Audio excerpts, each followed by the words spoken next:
It is Tuesday, May 27th. It is time to get in the weeds. I'm Jeremy Lambert. That is SP3. We had some breaking news to start off with. It was breaking news about an hour ago, but our show is live 10:05 most days. Let's be honest, we really start at 10 o'clock. We like to say 10 o'clock, but we're on the WCW time. You know what I mean? SP3. We're starting off. Or True Hill Heat time. We've been doing that for like 5 years now. So we'll take the marker. 10:05 is usually when we actually get started on these shows. But there was news this morning. We talked about it yesterday. SP3 was in the chat talking about it yesterday, and we were both right. SP3, as is tradition on this show. Me and you right. Hashtag Joel is wrong all the time. That's how In the Weeds works. Bury Joel a minute into the show. He's gonna be so mad. WWE NXT, the Great American Bash, will be held on July 12th in the afternoon from Center Stage in Atlanta, going head-to-head with AEW All In. It is part of a weekend takeover in Atlanta. Great American Bash, the afternoon, July 12th. WWE Saturday Night's Main Event, the evening on July 12th, and WWE Evolution 2 on July 13th. So there you go, SP3. As we mentioned yesterday, I said that very curious they didn't announce a day and a time for Great American Bash when they were promoting Saturday Night's Main Event and Evolution.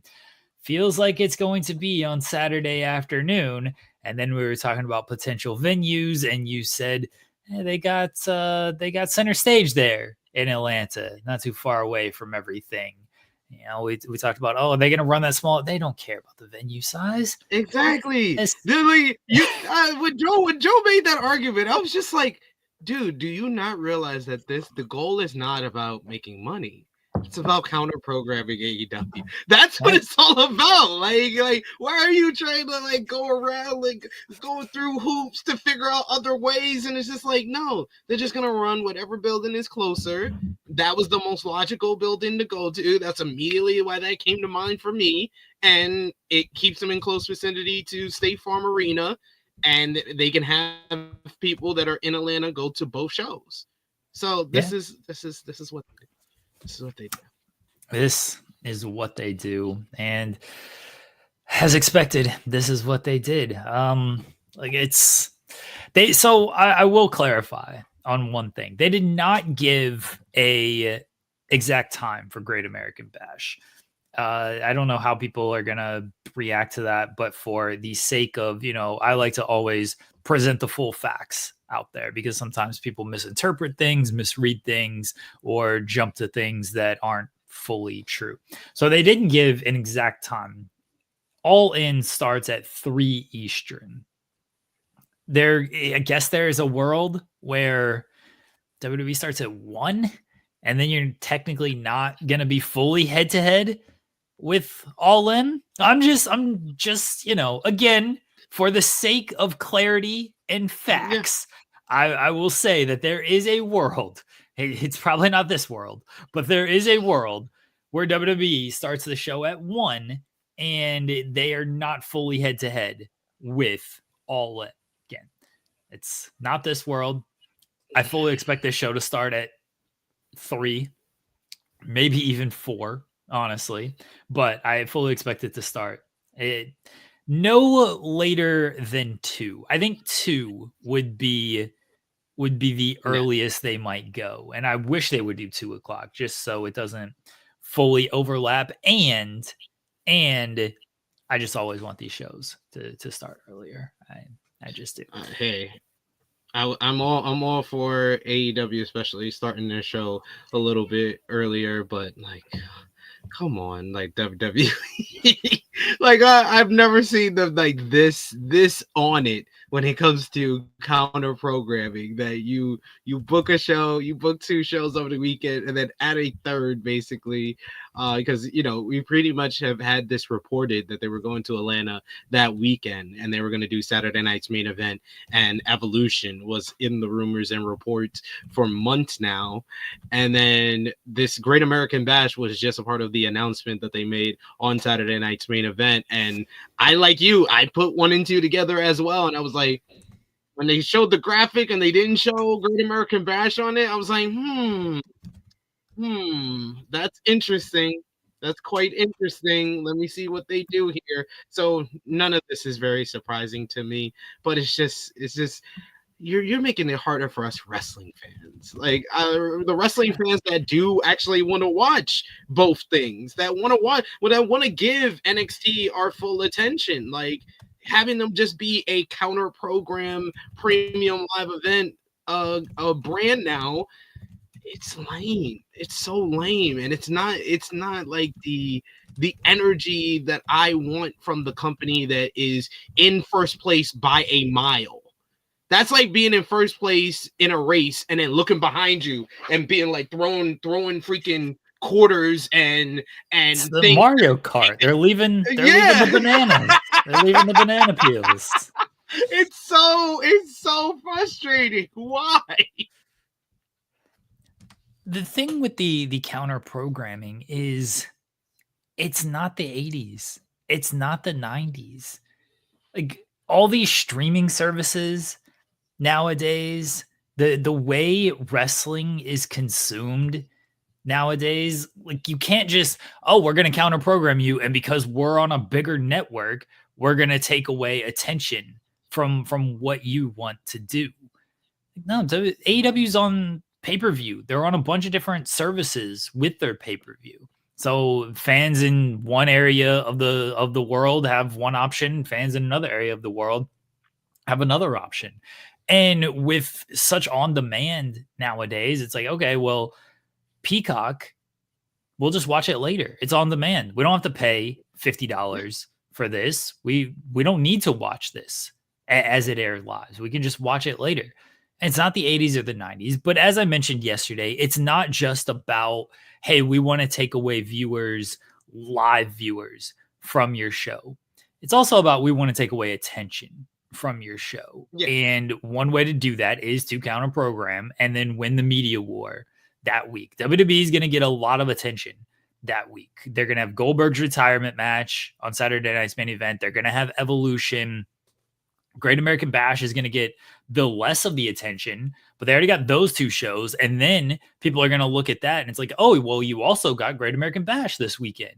So it's going to be looped in with all of that to get the attention. So it's not all just about like, counter programming and we're trying to take away the live viewers from All In. It is just, let's make people less aware of All In. The problem is, in doing that, you kind of make people more aware, because if you're running wrestling stuff and people are searching for wrestling stuff, they might happen to stumble across like, there's another wrestling show happening this same day in time.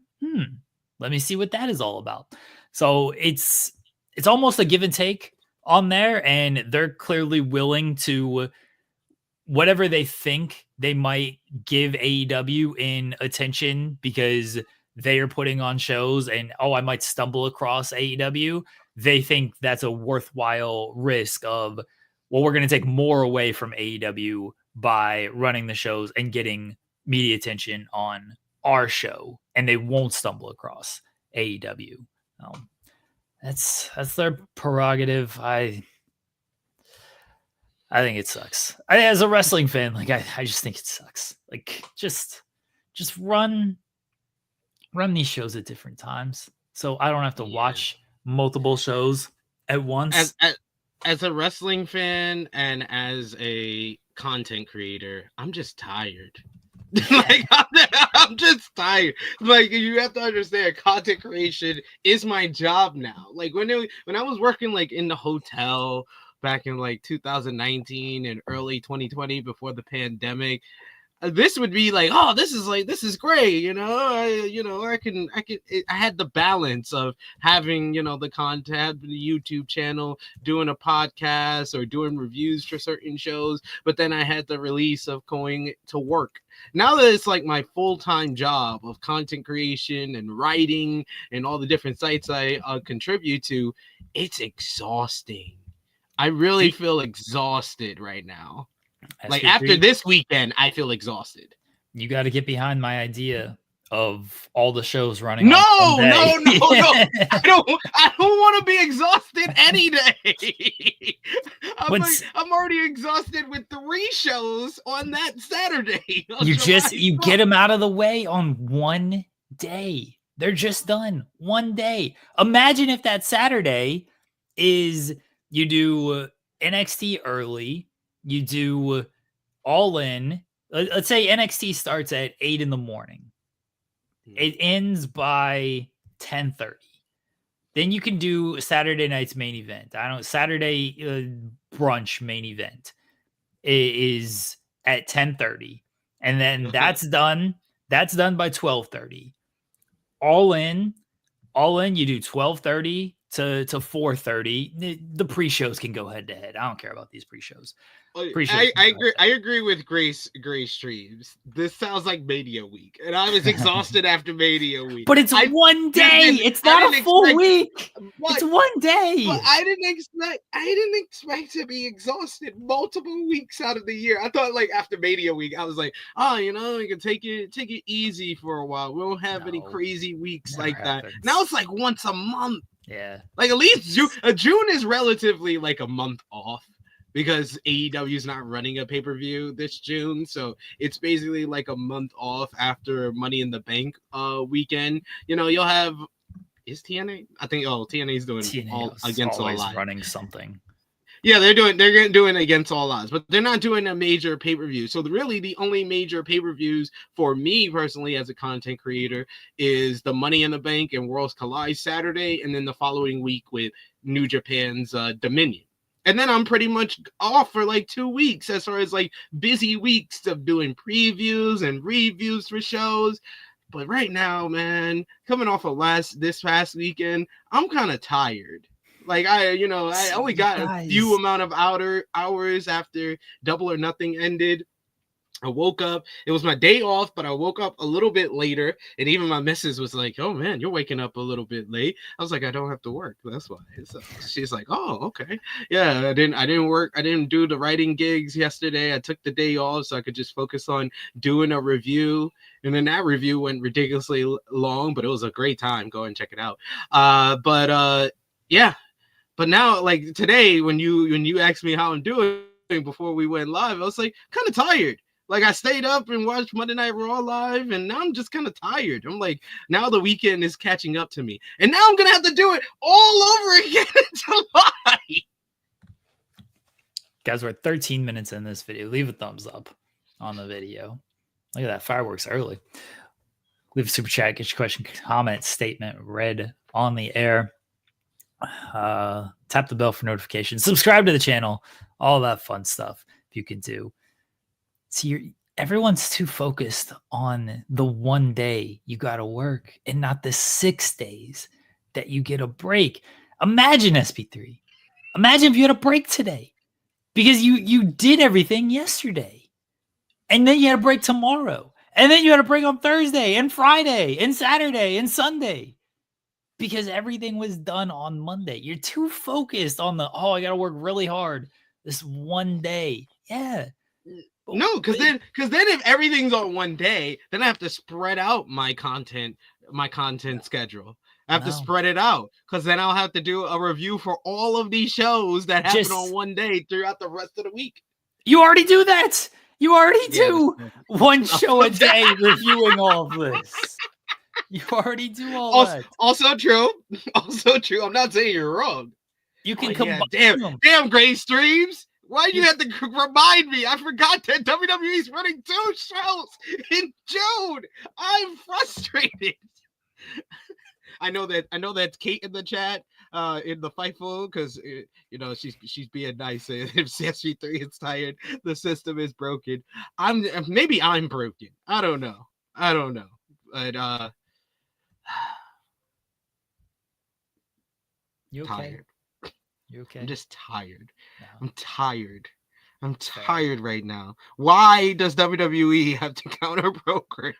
Why do I liked NXT Battleground? I actually put out a whole tweet. It did not get any near the traction of my AEW tweets of watching AEW Double or Nothing live. I actually covered a NXT Battleground. I had it on the background on my laptop as I was more focused on Double or Nothing, but I was able to, get what the results were, and I tweeted it out on the True Hill Heat Twitter page.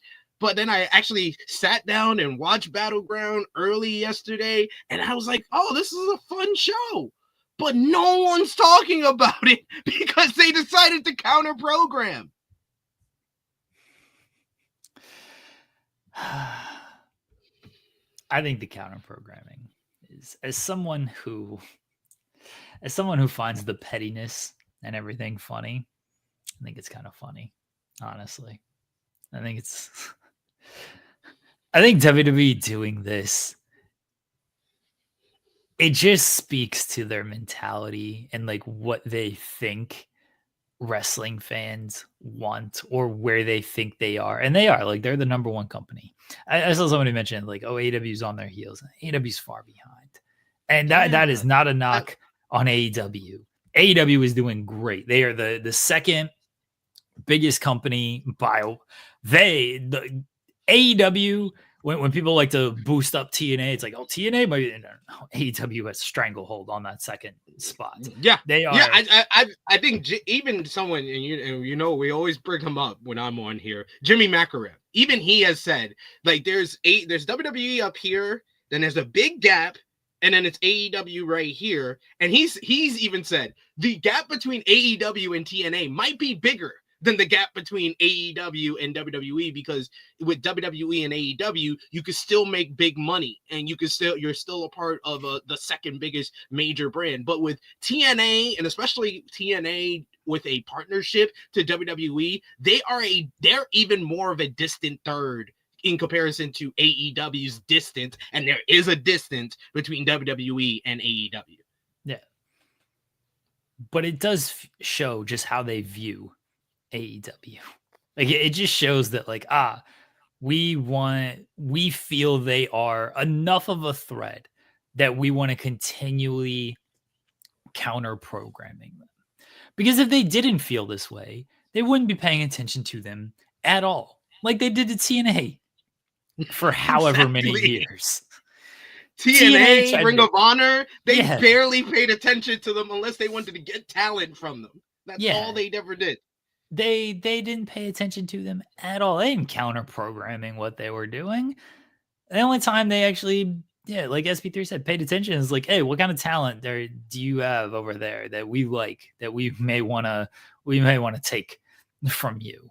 They weren't running their shows at the same time. TNA was trying to do that to them. They were trying to run their shows, and that failed. It failed miserably, spectacularly. So it does just show how WWE views AEW. And I really do find their mindset on that stuff hilarious, that they act like, oh no, everything's competition. Sleep is competition. Disney's competition. All of this stuff. But you ain't counter programming against sleep. Run your show at 4 a.m. then, if sleep is competition. Go set up a ring in the middle of Disney World if Disney is competition. It's very funny that they decide to run these counter programming stuff. I do think it hurts wrestling fans though, because you're forcing them to choose, and then it feeds into all the tribalism stuff that everyone claims they don't like, but continue to feed into because the companies feed into it. And I spoke about Will Ospreay and how I think he's great with the media, what am I going to sit here and say when he gives some of the answers that he gives that it doesn't feed into, oh, AEW is better. This is why AEW is better. So it does. And look, like, you know, it's fine. It is what it is on the tribalism. I think it can be, Pile Driver Finisher says, I dig tribalism. Just don't be a dick. Look, I think there is a way to be tribalistic without being a dick. It's just that most wrestling fans don't know that way. Yes, that is the problem. Like that is the problem, because honestly, there's no difference between tribalism and being a fan of your favorite sports team, right? That's how I view it anyway. Yeah. It's like, all right, I'm going to root for my team. But if you root for your team, typically you are going to bash other teams, not me, because I don't want anybody talking trash to me about my team. I'll talk trash about my own team. 0-0 series, by the way. That is factual. I also already mentioned that earlier. But that's all it is, right? Is like, oh, I'm going to ride for AEW. I'm going to ride for WWE. It's the same thing as like, I'm going to ride for the Knicks. I'm going to ride for the Pacers. Like, okay, that's fine. But yeah, most people are going to be dicks about it.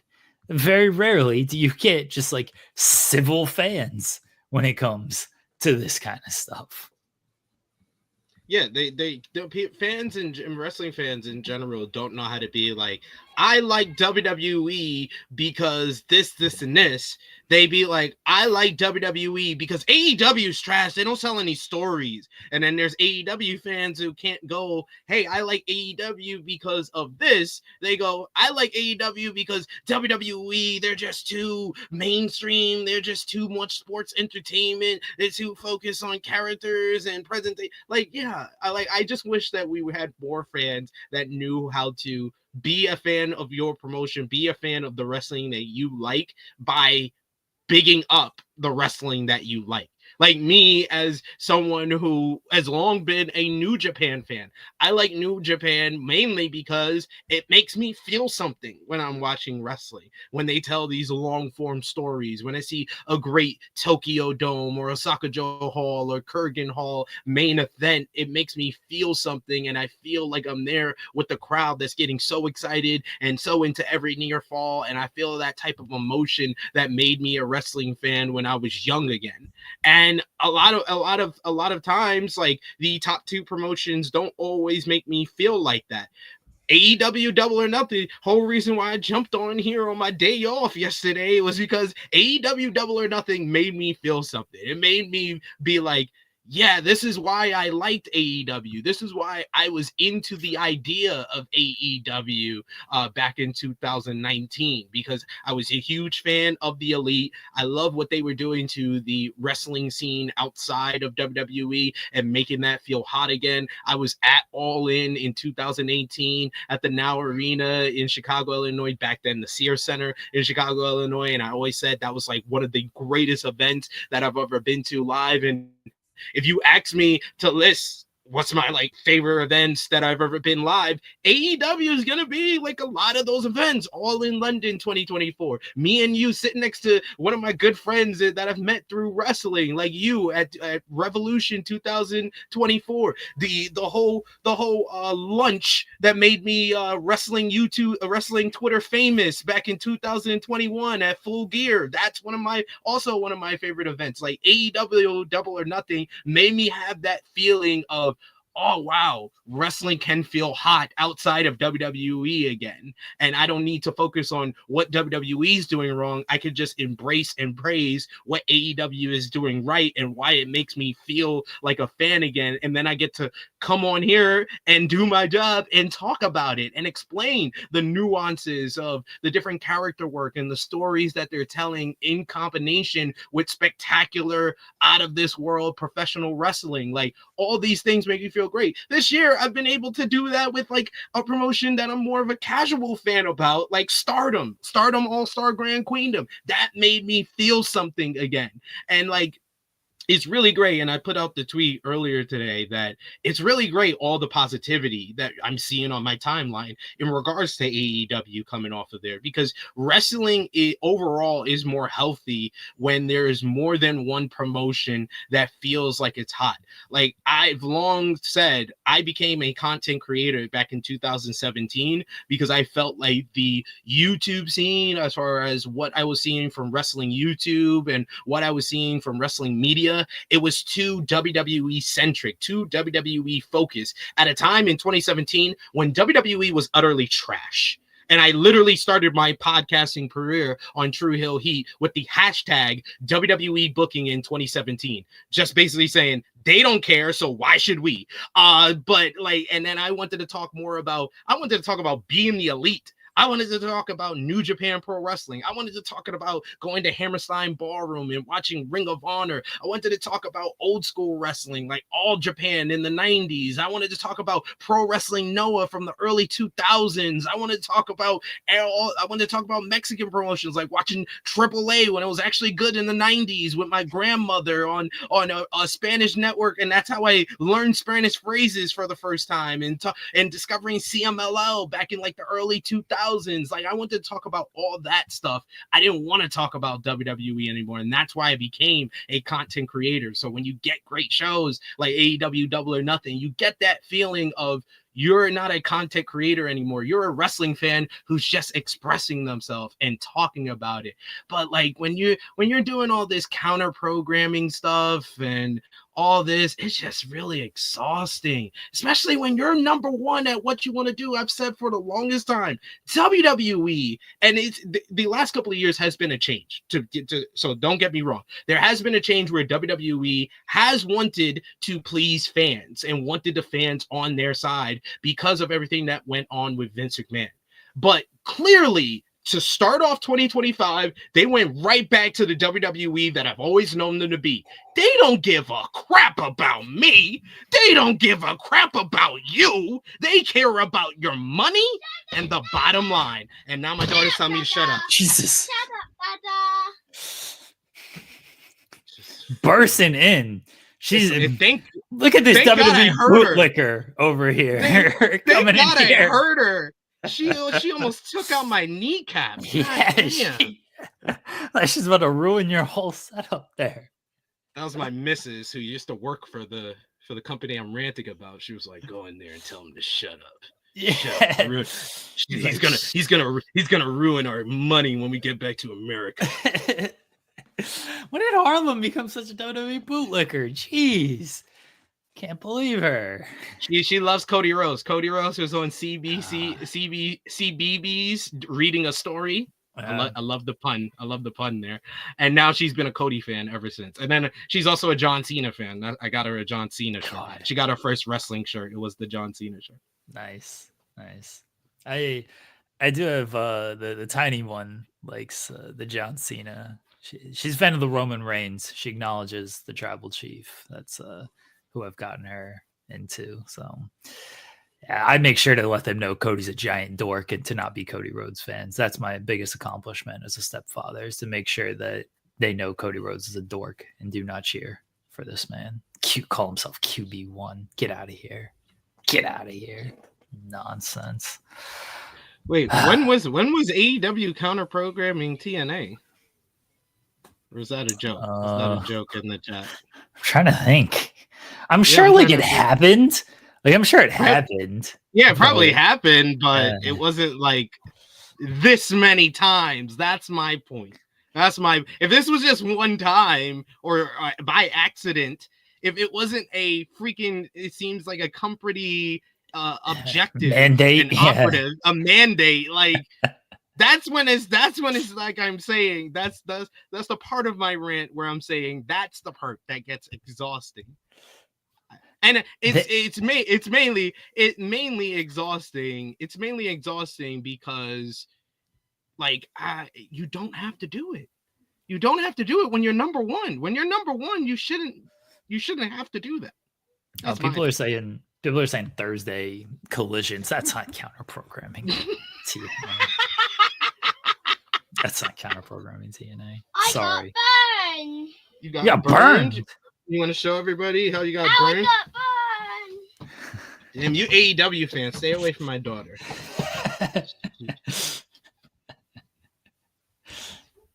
You got burned talking too much about AEW. When TNA was having their pay-per-views, AEW was doing Battle of the Belts. Sure. Yeah. Sure. That's kind of programming. Yeah. Yeah. TNA's pay-per-views, some are on Friday, some are on Saturday, some are on Sunday. Their schedule doesn't make any sense, okay? TNA's schedule doesn't make enough sense to counter-program what TNA is actually doing. I think people are trolling, by the way. I don't think people are like legitimately thinking that AEW was counter-programming TNA. Like the Thursday collision, they had to move the show to the Thursday because the NBA and the NHL playoffs, and Thursday just makes more sense on that. They counter-programmed. You know how they really counter-programmed? I guess it airs. Well, not really, because ROH is counter-programming TNA. That's where they really counter-program with their 5-hour ROH television shows that only SP3 and Kate watched.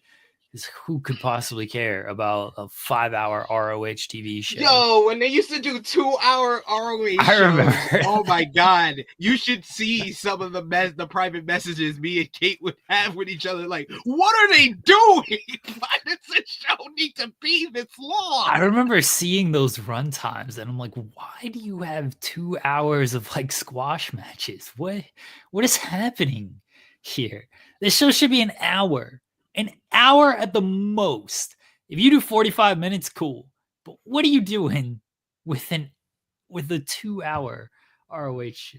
Absurd. Oh, the last Friday show was one of the best ROH episodes yet. It was like 48 minutes. Yeah. It was like 48 minutes, 4 matches in and out. They actually had a little bit. As much as an ROH matchup can have a purpose, like putting over Marina Shafir before Anarchy in the Arena, promoting the women's pure championship wrestling matchup. Of course, the mandatory, it seems at this point, Sons of Texas matchup. And yeah, that was like an innovative, and they had actually a really good matchup. Probably the best match I've seen on Ring of Honor television in a long time with your boy, the Vanilla Baby, Blake Christian versus Gringo Loco. And Blake Christian, shout out to you. You liked my tweet because I did say you guys tore it up. Everybody trying to hold down my guy, Blake Christian, but you can't tie him down. SP3. You can whip your lovin' on him, but you can't tie him down. Blake Christian. Whips and chains, all that stuff. All that jazz. Cyclops better than Wolverine, says Jeremy. Why do you hate AEW? Everyone knows I hate all wrestling, all of it. I don't like any wrestling. Like I work in it. Nah, I don't like working, so I don't like any of this stuff. I was talking. Yeah, SP3 and I talk off air sometimes. Sometimes we're friends. No, way more than me and Phil. Why are sometimes we're friends? I don't know.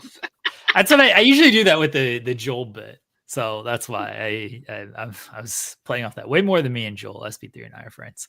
And I asked SP3 like, "Oh, did you get any sleep last night?" Because he mentioned last night that like, "Oh, you might try to turn in early because you can catch Raw in the morning because it was a long weekend." So I was like, "Oh, did you get any sleep?" He's like, "Oh, Raw was actually good, so I stayed up. I watched all of it." I was like, "Oh, okay, cool." I was like, I didn't watch the second. I was watching basketball. I don't know what happened on Raw. If I can watch anything but wrestling, I will do that. I will watch anything but wrestling. I watched Raw, everybody. I go back. I catch up on everything I need to. But basketball was on. You saw it, SP3. Good and early in the afternoon. I don't give a fuck what the thumbnail is. Basketball is on tonight. Yo, you letting me know so early. I was like, you know what? I can't even fault him. I can't even fault him. And like literally, Joel did not even answer that back or answer me back when I said, "Oh, I'll keep my eye on Raw. I'll try to stay up for it." So I'll give you some idea of what we should put. And I put my message before Joel even asked us. So yeah, it was nice. It was nice. Joel just answered back with the thumbnail, and Jeremy said, "Thank you." See. I said it this morning. I didn't acknowledge it last night. I didn't see the conversation. I don't want to get spoiled. I didn't see the conversation at all. Like I set up the show at like the game probably ended at like 11:30 or so. So I set up the show at about 11:30, and I'm just like, all right, what's the thumbnail? What are we doing here? And then I set it all up, but like, I ain't got time for your wrestling conversations. Not you and Joel, not anybody. This is a general you. I do not have time for your wrestling conversations last night. Too busy stressing about basketball. I got at least one more game. Well, I guess at least one more game. Hopefully more. Hopefully more in a good way, like yeah. 5 more wins. 5 more wins for Jeremy to actually have a bit of happiness before he goes back to misery, and 5 more games until SP3 can have a parade for being right. So my friend Sammer, we talk after every game, and it's summer break. So kids are like, "Why are you still up right now?" I was like, "Oh, I was watching basketball." And they're like, "Wasn't the game over?" Like, I don't know if they just hear me yelling, which fair.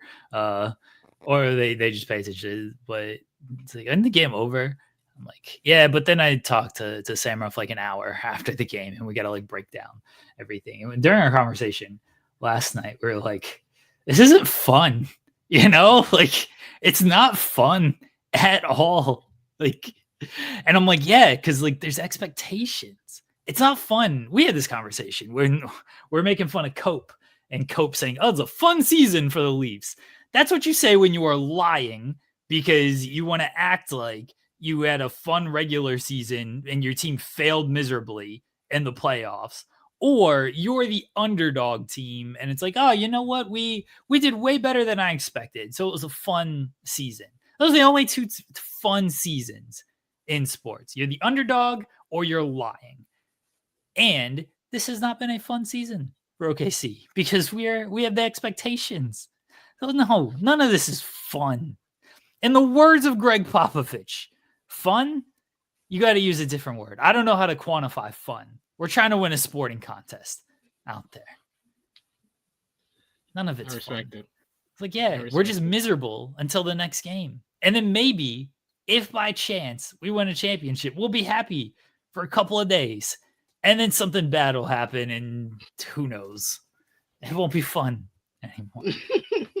Won't be fun then. No, not today. SP3, I 1 minute after winning the title, Jeremy will be in misery for next season. I will be excited for a day or 2, maybe, if we're lucky. SP3, we need a club superstar update.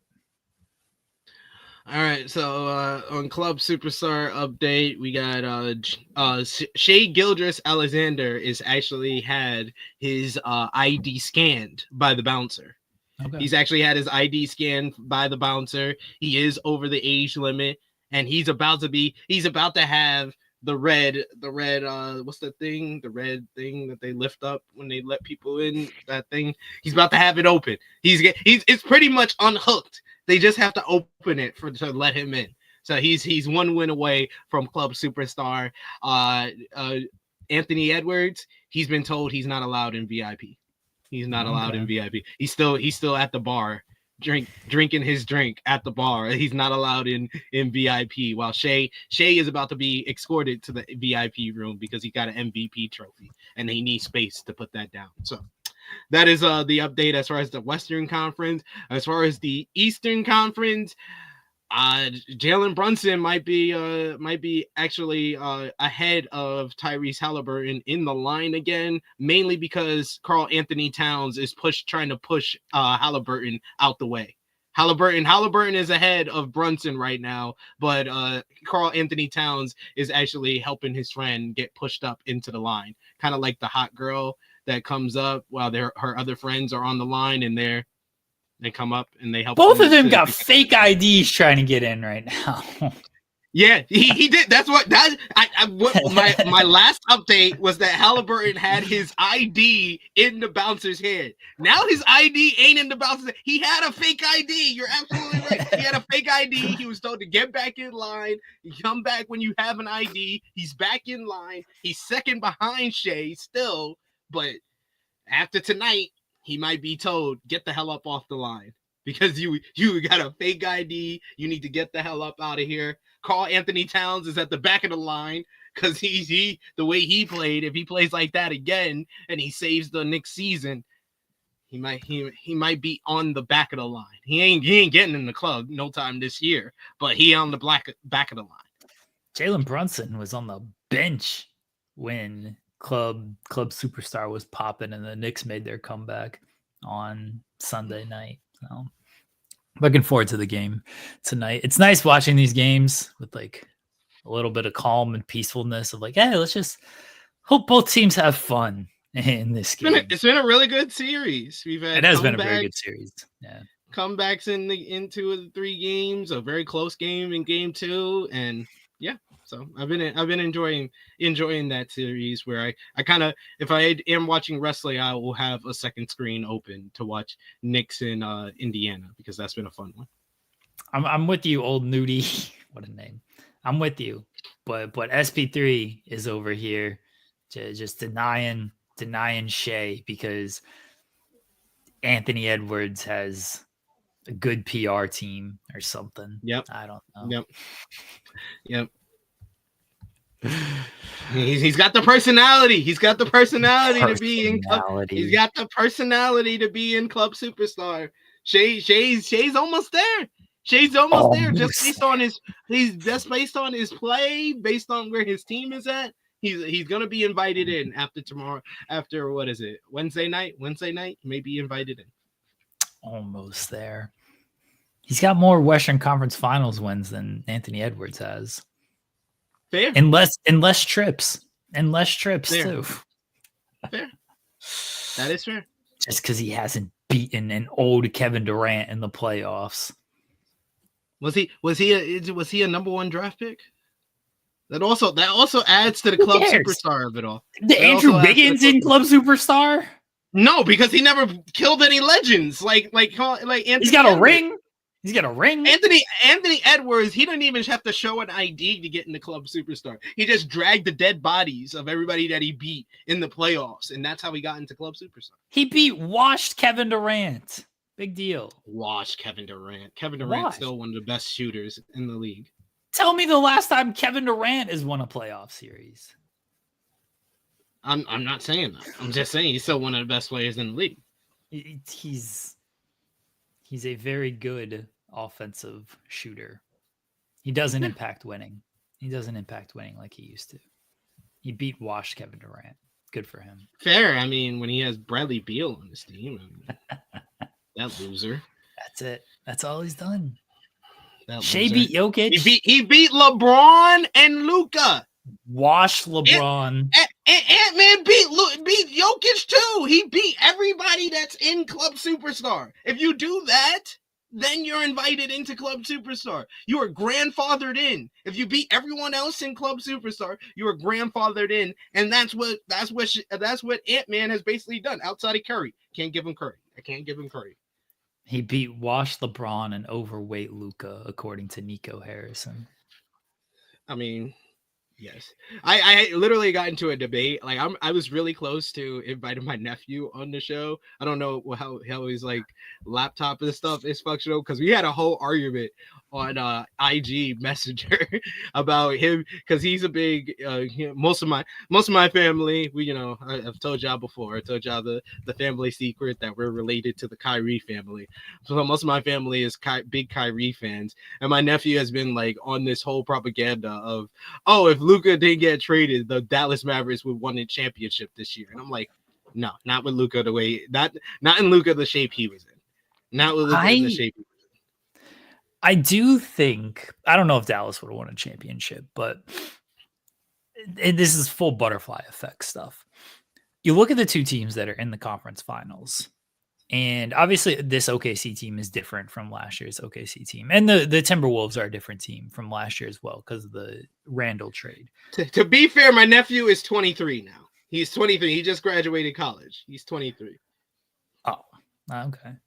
Yeah, it's not a kid. I wouldn't classify him as a kid. Well, he's still I argue with Sammer's nephews all the time, and we argue with them, and they're like 12 or something. I don't know, but they're talking about basketball, and we argue with them all the time. But anyway, we were talking about, you look at the two teams that are in the conference finals. The Mavericks beat these teams last year. Again, different teams compared to last year. The Mavericks are a little bit different too, but I feel like if you're a Mavericks fan, you look at last year's playoffs and you look at how this year's team was constructed, and you would probably feel pretty decent if you were there of like, maybe we could have beaten these teams. Yeah. You know, butterfly effect, Kyrie has to obviously stay healthy because without Kyrie, they have less of a shot. And Luka probably has to play a little bit better, but like, I don't want to fully put all the blame on Luka with he wasn't in shape and all of this stuff, because that Lakers team, and it's not their fault, that Lakers team wasn't constructed to highlight the strengths of Luka. Yeah. And we were flawed. We didn't have a center. So yeah, everyone knew that. The Dallas Mavericks were constructed to highlight the strengths of Luka. That's why, for some reason, trading Luka is very baffling when you constructed that team to, insulate him and make him the top player he could be. So, whatever. I'm not worried about the Mavericks. They got the number one pick, and Nico Harrison worked some voodoo magic and got paid off by the league to trade Luka to the Lakers in exchange for the number one pick. That's how it worked. A couple super chats here. Matthew Hook says, how does the same person write AEW and ROH? Well, very easily, because he doesn't pay that much attention to ROH. He doesn't actually like ROH. It's basically like me in high school, pulling back the curtain. I was really good in like math and English because I cared about it more. Yeah.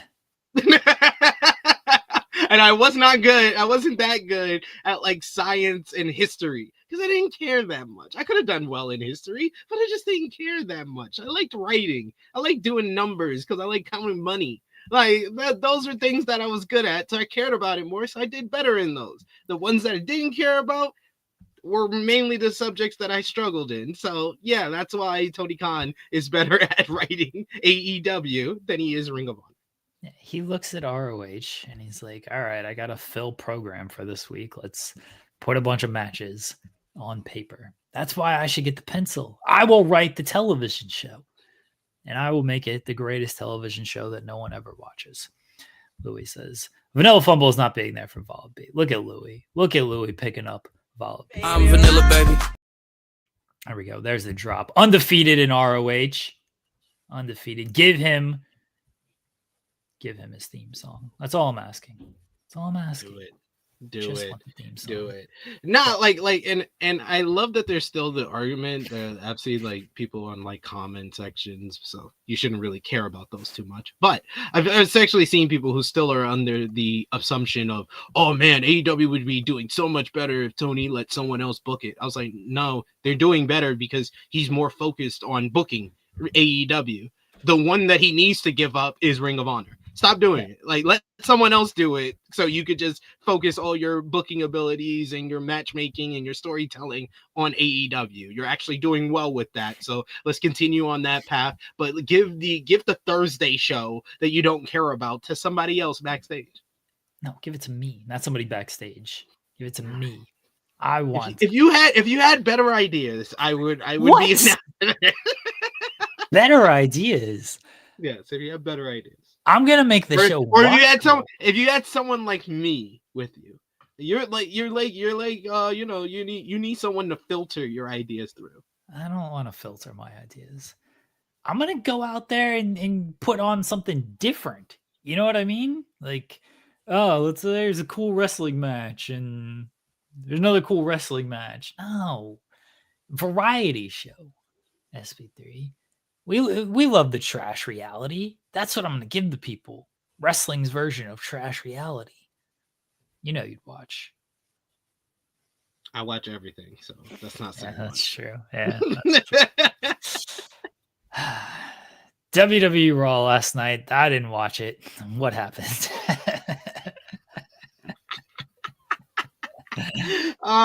It was actually a good show as far as like the in-ring work. I made the joke that I'll make here to a couple of my friends. I was like, it was actually a good night of in-ring wrestling on WWE Raw. They must have watched AEW Double or Nothing. Good job.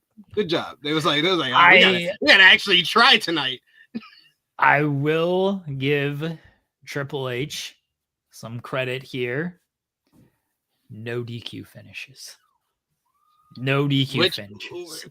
Which see, he watches in the weeds. We appreciate your patrons. He worked around that by just doing a bunch of triple threat matches and still doing interference in the other match that wasn't a triple threat match.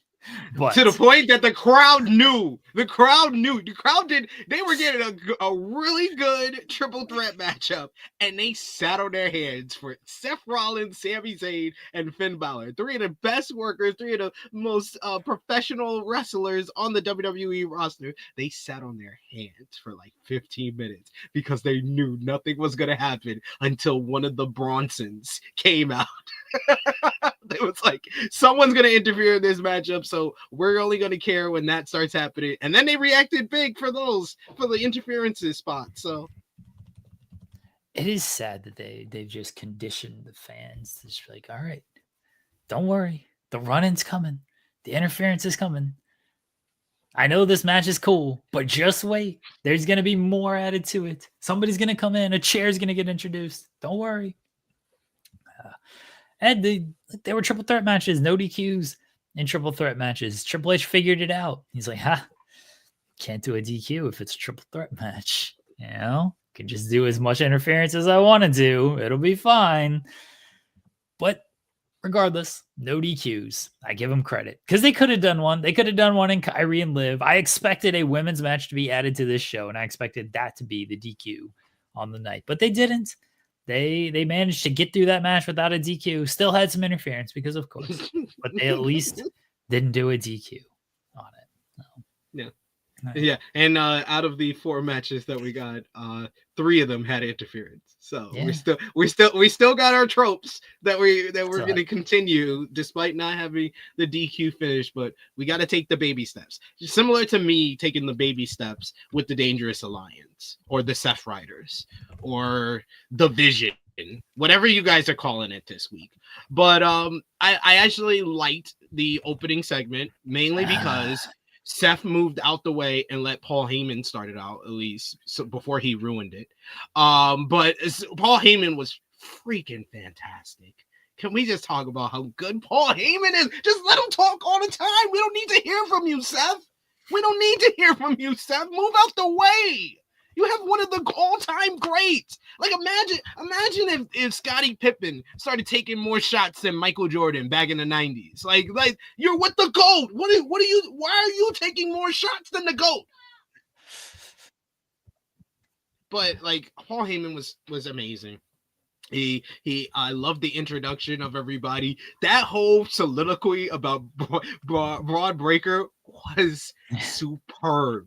He said if the Sentinels sent another Terminator and they asked him, who's gonna main event WrestleMania 45, 46, 47, 48, 49, 50, they would say Braun Breaker. If you're a first time, because a lot of times you have to watch WWE like you're a first time watcher. If you're a first time watcher, you're like, wow, that guy's he's gonna be the top guy in like a couple of months, not even a couple of years, but he might main event WrestleMania 42 for how big Paul Heyman just put him over.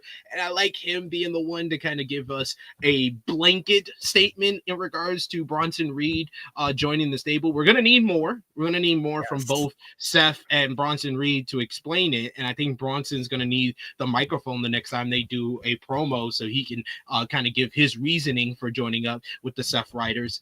But I think that his blanket statement by Paul Heyman was good. Like, this is a guy, and he put over Bronson Reed. He was like, this is a guy who did more damage to Seth Rollins than Roman Reigns did throughout their entire career together. He's done more damage to Seth Rollins than any time he's faced CM Punk. And it continues the rivalry with both of those guys. Got a big reaction, CM Punk chants, OTC chants, and then he really put over Seth Rollins as the guy right now. Just say he's the guy right now. Stop calling him the future of the industry when he's been around for like 20 years. That just sounds stupid. I liked Heyman's portion. Seth's portion was yeah. But I'm gonna give him points for changing up the cadence and the delivery of his promo. I'm gonna give him points for that. He was fine.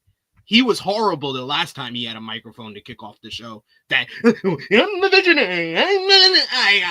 No, shut the fuck up. Shut the fuck up, Seth. I'm sorry.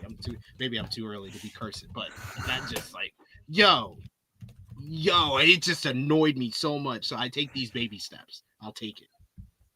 I didn't love that there was no real mention of why Bronson Reed would want to align with the group after everything that he did to Seth Rollins. Like, why did Bronson agree to this? Why did Seth agree to this? We can fill in gaps ourselves of like, well, he wants control. Who do you get? You get a big dude who's going to destroy people. Okay, that makes sense. And Bronson, Paul Heyman has always been at the top of the food chain. So yeah, you would want to align with him. Like, you can fill in gaps yourself. But in the last time we saw Bronson Reed, he was trying to kill Seth Rollins. He was they were kind of even. They were kind of even the last time we saw him. Yeah, he murdered him. Then Seth comes back and he costs him the last man standing match against Braun Strowman. Then Seth beat Bronson Reed at Crown Jewel, but then Bronson Reed beat Seth Rollins at ahead of War Games at Survivor Series. So they're kind of washed at that point. They're kind of even. They separated. They didn't do any more with each other. They separated for like 2 weeks, and then Bronson got hurt. Yeah. So it's been months. Yeah, months because he's been hurt. But regardless, they should have absence makes the heart grow fonder. They should have done a better job of really any job explaining why Bronson and Seth were on the same page. Because based on Saturday Night's main event, this was a Seth call. Seth was the one who hugged Bronson and is like, look who I've got. Paul Heyman was like, oh, look what he's done. Look what he's done. And Braun Breaker was very confused by the whole thing. So this seemed to be a Seth call of getting Bronson into the group. So maybe Seth should explain why he wanted Bronson in the group after their history throughout 2024. Like, you got to at least do something with that. And maybe they will next week, but felt like you should have done it this week, because this was the time that, like, I don't want them to just ignore it. I feel like recently WWE has done the we just won't say anything and you'll forget about it and we will move forward with things. They kind of did that when Seth and Heyman first aligned after WrestleMania, that first Seth promo that we both did not like at all. And then the next week, they did a better job explaining why it all came together. But that first week, they didn't do a great job explaining why everything came together. I don't need them taking weeks to explain these things. Do it the first week. It's fine. You don't need 3 weeks to write this stuff. I just wish Seth would have mentioned it, or Heyman would have mentioned it, even if, Cena and Rock is the very easy one of, hey, let's just ignore this. A lost cause. That's a lost cause at this point.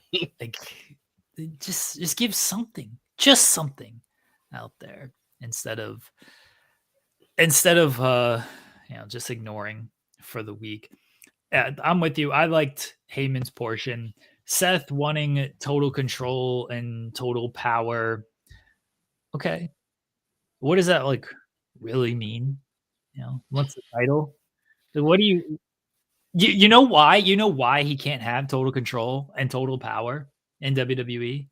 SP3. You know why this is going to completely fail and why I don't buy into this storyline at all, no matter how good Seth is, no matter how good Heyman is, no matter how powerful this group might be and they might destroy everybody. You know why I don't believe they can have total control and total power? Why? Because at the end of every single show, the executive producer is Paul Levesque.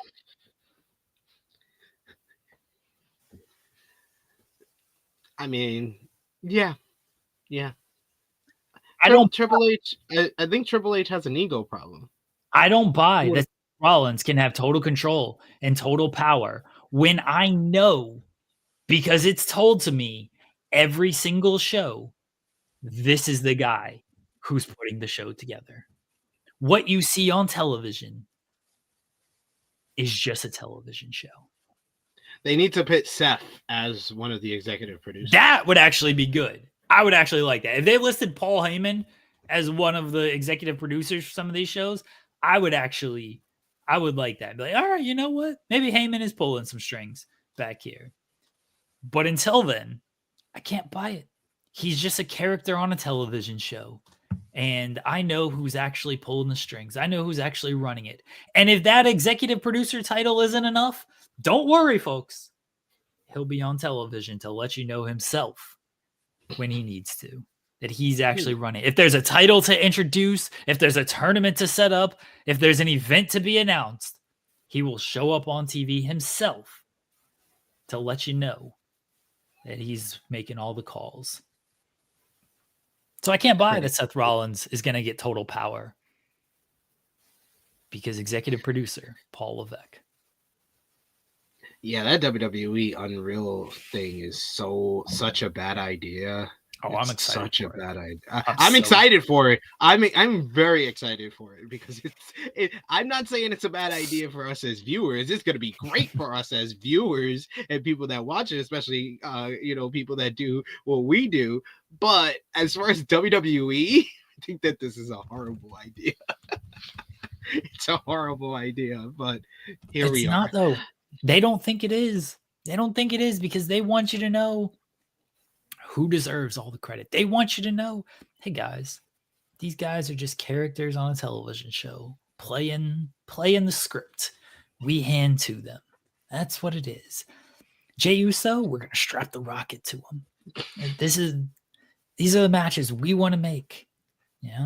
We're gonna show you how everything is made, how it all works. We want you to know who deserves the real credit. We want you to know who has the real power around here. Tune into WWE Unreal, and you'll find out who really runs the show, and that everybody else is just an actor playing their part. I can't wait. It's gonna rule. Give me the credit. All right, but yeah, outside of that, outside of the opening segment, I thought like I said, the main positive from last night's show was the in-ring work was great, starting and ending with that opening triple threat. Really Penta good. Versus Chad Gable versus Dragon Lee. They went balls to the wall. This was full throttle from the minute go. And holy shit, like, I'm sorry. Whenever WWE has these moments that make you feel like you're watching something else, it's always some of the best matches. I loved Julia versus Jordynne Grace, mainly because it was just two women dropping each other on their heads. Mainly Jordynne dropping Julia on her head, and then Julia waking the hell up and being like she was in Stardom again. And this one, they nearly took off Chad Gable's head. If Chad Gable puts his head straight up, he has a broken neck. He has a broken neck. He literally saved himself by doing that, by taking it like a Styles Clash, by taking that power driver like a Styles Clash. That was dangerous as hell. I never want to see it again, but that was the point of where the match went from like second gear to third gear, and we were only 5 minutes in. So I never want to see that again, but the match got took it up a notch after that. You got Penta flying all over the place, being his charismatic self. Chad Gable is a bump machine. The Dragon Lee Tope Suicida, I have not seen him deliver it with that much velocity since the Kenny Omega, the trios matchup of LFI versus the Elite back in 2022 when he took Omega out in the first row in AEW. I have not seen him do that in WWE. That was gnarly as hell. You got Vikingo, who was just supposed to be some interference, busting Chad Gable open with a kick. This was awesome. I'm gonna remember this triple threat for a while. This was one of the better WWE TV matches of the year. It was a fantastic match. I'm glad Chad Gable is okay. He posted a photo of himself, got a nice bruise on his head, but considering how bad it could have been on that pile driver by Penta, like he's very fortunate that it was not worse. Yeah, he saved himself by one. That man just has a strong neck.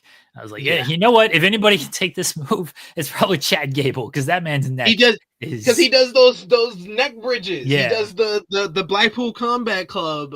What William Regal used to say they always do to protect themselves from power drivers on commentary. He does that obviously because he just did like that. He sold it like he hurt his face, but he was totally fine, and they just went to the next spot. I was like, oh, thank God, that was scary. That looked really bad. Never do that again, please, Penta. Never do that again. Now he's gonna win the AAA Mega title because he saved himself. I love that they spoiled it. I think it's hilarious. They, under no circumstances, were like, yeah, this dude's the champion. Don't worry about whoever the real champion is. This is the champion right here. That other guy, he ain't part of this. He ain't part of this. You ain't gonna see him on this show. Yeah. This is the champ. This is the title match right here. So I love that that they just spoiled it. They're like, oh, it undercuts AAA. WWE doesn't care. They don't care about spoiling AAA results. Kidding me? Like, oh, they just wait until the match airs on May 31st. No. Just do it now. Just set it up now. We need to. They should have had Vikingo there with the belt. Honestly, they're like, this is the champ right here. That's the title that's on the line. That would have been awesome. That would have been so good. And they love Chad Gable, man. I feel like, unfortunately, I feel like he's gonna be like a mid card guy for life. Yeah. But he's gonna make questions like when I did a Q&A one time and I was like, who's your favorite or who's the best mid-card wrestlers of all time? I think Chad Gable is already up there for me. He might be my favorite mid-card wrestler currently in wrestling. Like, he's so good. He's gonna win most underrated like for the next 5 years as people just. He's the new Cesaro. He's so underrated. Like, nobody underrates Chad Gable. Do you want to say he's underpushed? Okay. But nobody is out there like, you know who I don't think gets enough credit is Chad Gable. Like, everyone gives Chad Gable credit, as they should. He rules. He's fantastic. He should have a higher position on card. He should actually win one of these mid-card titles at some point. At the very least. I don't know if he ever will. Put the Mega Championship on him. Who cares? Why not? Let him defend that title. Just put that title on him. It'd be great. I do love that they just like, it's Chad Gable. It's not even a Grande Americano. It's like, no, we're just gonna put Chad Gable on the show. Sure. It's gonna be like freaking El Grande Americano is his Great Muta. He's Kenji Muta and Americano is his Great Muta. I hope they pay off that angle at some point, because it looked like they were going to do some type of mask versus mask match, and now they've completely cooled on that. It's like, I don't know when we're going to get mask versus mask, if we ever get it. Zeno are saying, does Del Rio even show up to the AAA tapings? Yo, that would be gangsta. He doesn't show up because he knows he got to drop the title. Fine. Good. This would be right up Del Rio's alley. Yeah. I wouldn't be surprised. Let him burn this bridge too. Fine. Just don't show up. Be done. Be done with it. I hope he doesn't at this point. And then it's like, good. Now we just wash our hands of this guy completely and not even pretend like he's part of this or coming back at any point. So that's fine if he doesn't show up. I think it'd be hilarious.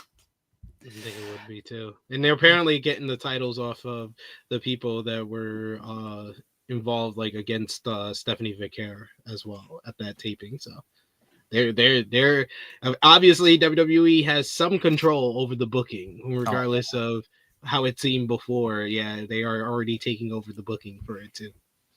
Yeah, which was to be expected. I mean, yeah. They got their hand in that TNA booking. Let's be honest. They ain't putting that title on Trick Williams if they don't have some say on this. TNA ain't exactly, lining up, be like, what would be good if our title goes on Trick Williams. This would actually be great for our brand. This is 100% our call.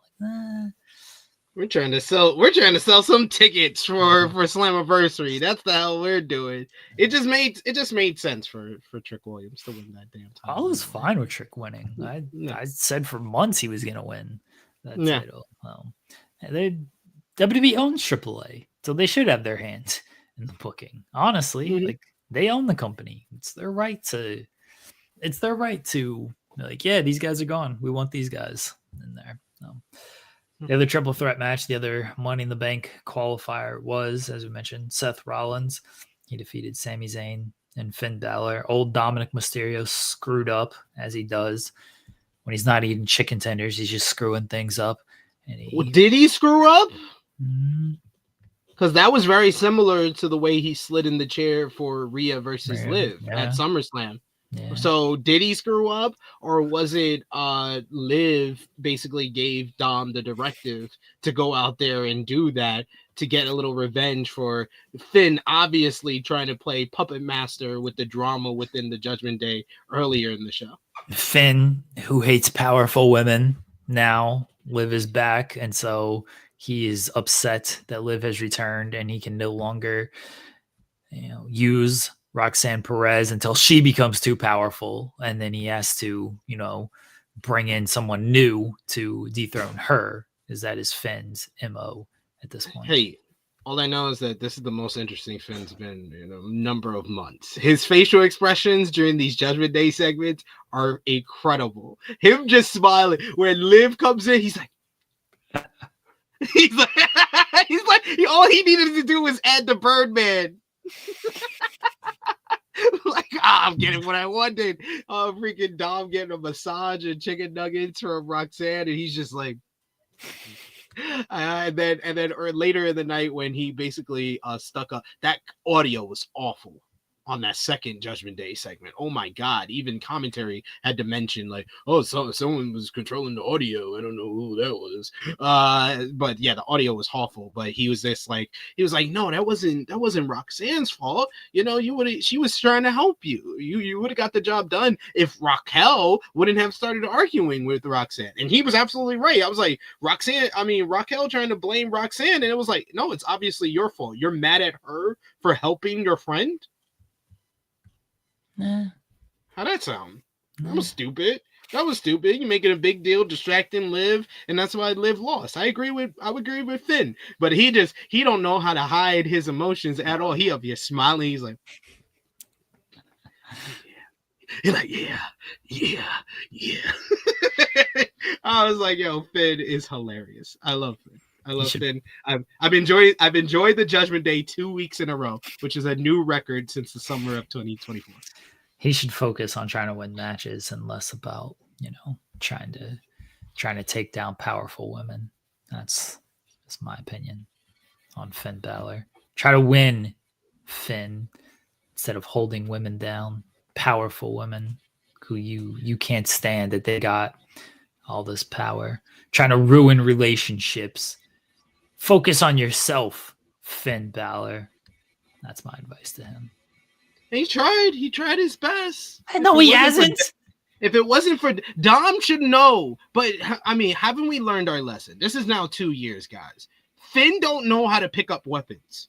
We found that out in the Seth Rollins rivalry, where twice he could not pick up a Money in the Bank briefcase, and it led to 2 straight losses at Money in the Bank 2023 and SummerSlam 2023, and then he held the grudge on that for 2 years, and then betrayed Damian Priest at last year's SummerSlam, and then you throw in a chair for him, and you throw it in the middle. You don't even throw it towards him. You throw it in the middle, so he has to come and crawl over to the chair. He don't know how to pick up weapons. You know this, Dom. That's what I'm not. I see this for thinking WWE have nuance about throwing a steel chair. They do. Because we have established Finn Balor is incapable of picking up weapons. If he just focused more on himself, SP3, okay, he can't pick up weapons. Focus on that instead of trying to, I don't like what Liv is doing. Let me go recruit Roxanne and help her bake chicken nuggets in the air fryer for Dom. Maybe he should pick up a weapon instead of picking up a chicken nugget. I mean, there's some things that some people don't know how to do. I'm not going to hold that against him, He's still a good... He should get better at it. He's focused on the wrong things. Maybe don't throw a weapon into him. That's how we get better at it, is that he don't throw a weapon to him. Maybe he should learn how to do that instead of, what's Dom doing? What's Liv doing? What's Raquel? What's Raquel doing? Now ask yourself this. If you're like handing someone you are supposed to care about and love, and you're handing them like a knife for their food, do you throw the knife or do you hand it to them? I hand it to them. I wouldn't just throw. I wouldn't. Hey, here's my kid. I'm giving my son a knife to cut his chicken tendies, and I'm like, oh, here, let me toss it to the middle of the room so you have to pick it up. No, I'm like Joe Goldberg's kid. I just waka. Don't talk trash about my family. I would hand him the chair.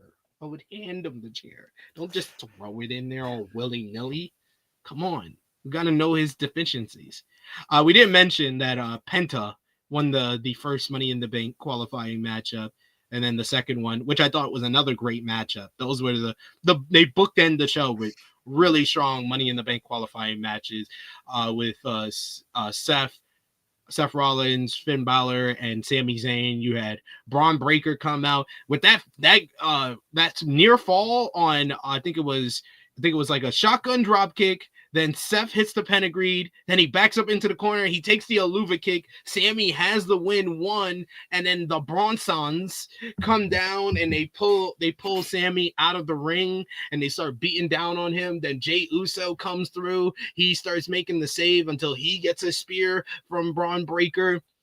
Then Sammy is like distracted, he's taken out, and then you get Seth and Finn alone, and then that's when Dom mistakenly just throws a steel chair to Finn Balor, so he gets stomped on the steel chair for the win. And then post-match, you had CM Punk, who was not supposed to be there. Paul Heyman, how dare you lie to us? I feel like I work for ECW. Freaking lying to me and stuff.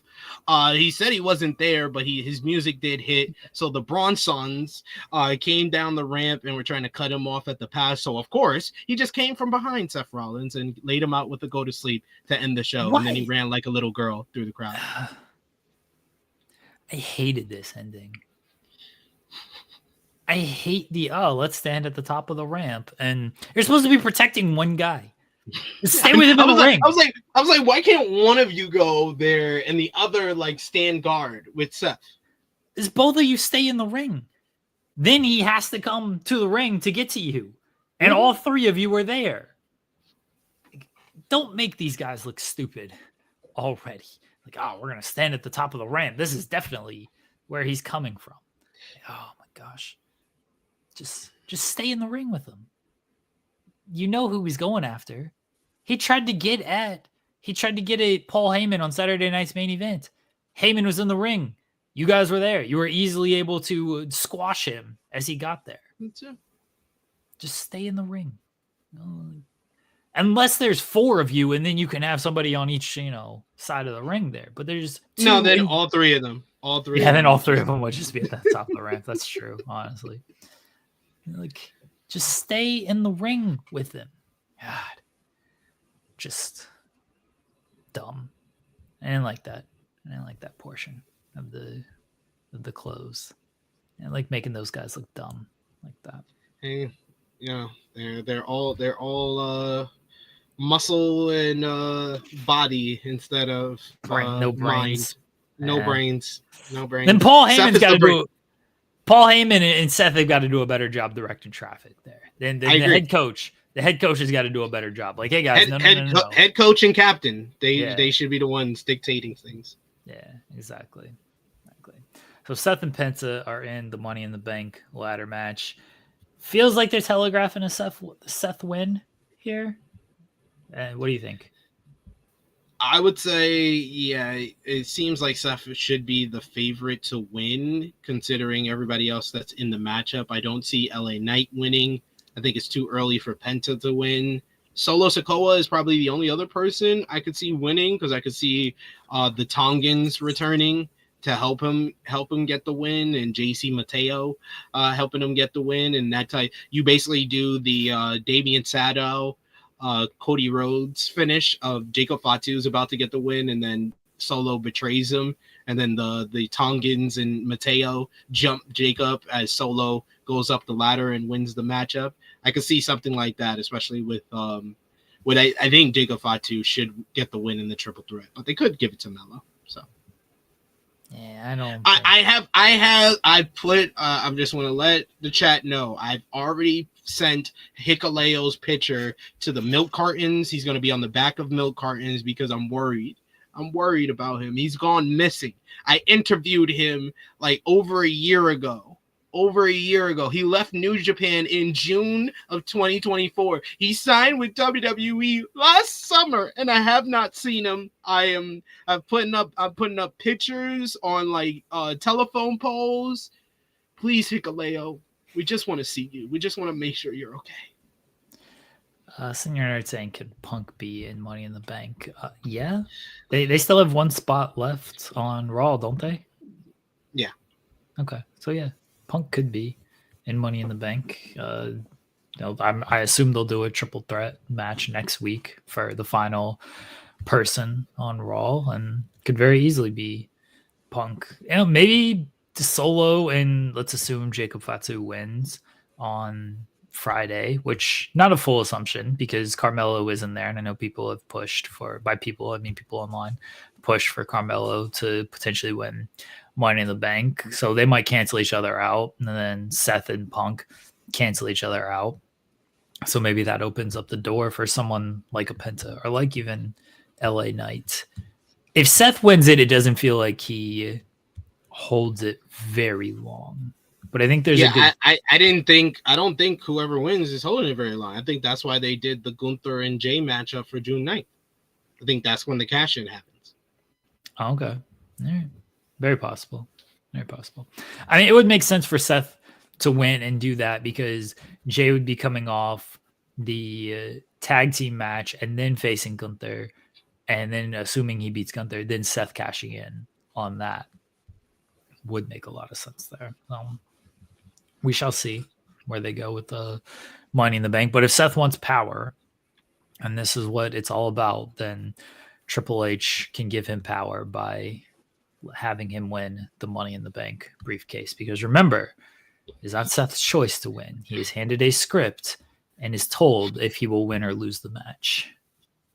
Just want to make sure everybody's clear on that. Fair. Makes sense to me. And did you know that Seth Rollins is a hot husband? I mean, I guess so. The GOAT said it, so it must be fact.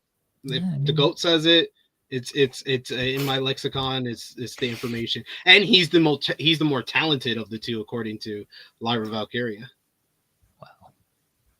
Well, I mean, let's not go crazy here from Lyra. I thought Lyra was actually good last night. I thought her promo, you can tell she's getting better on the mic as time goes on, unlike our world heavyweight champion. But we'll get into that. I thought that Lyra was really good, and you could tell that she's getting more comfortable and confident on the mic.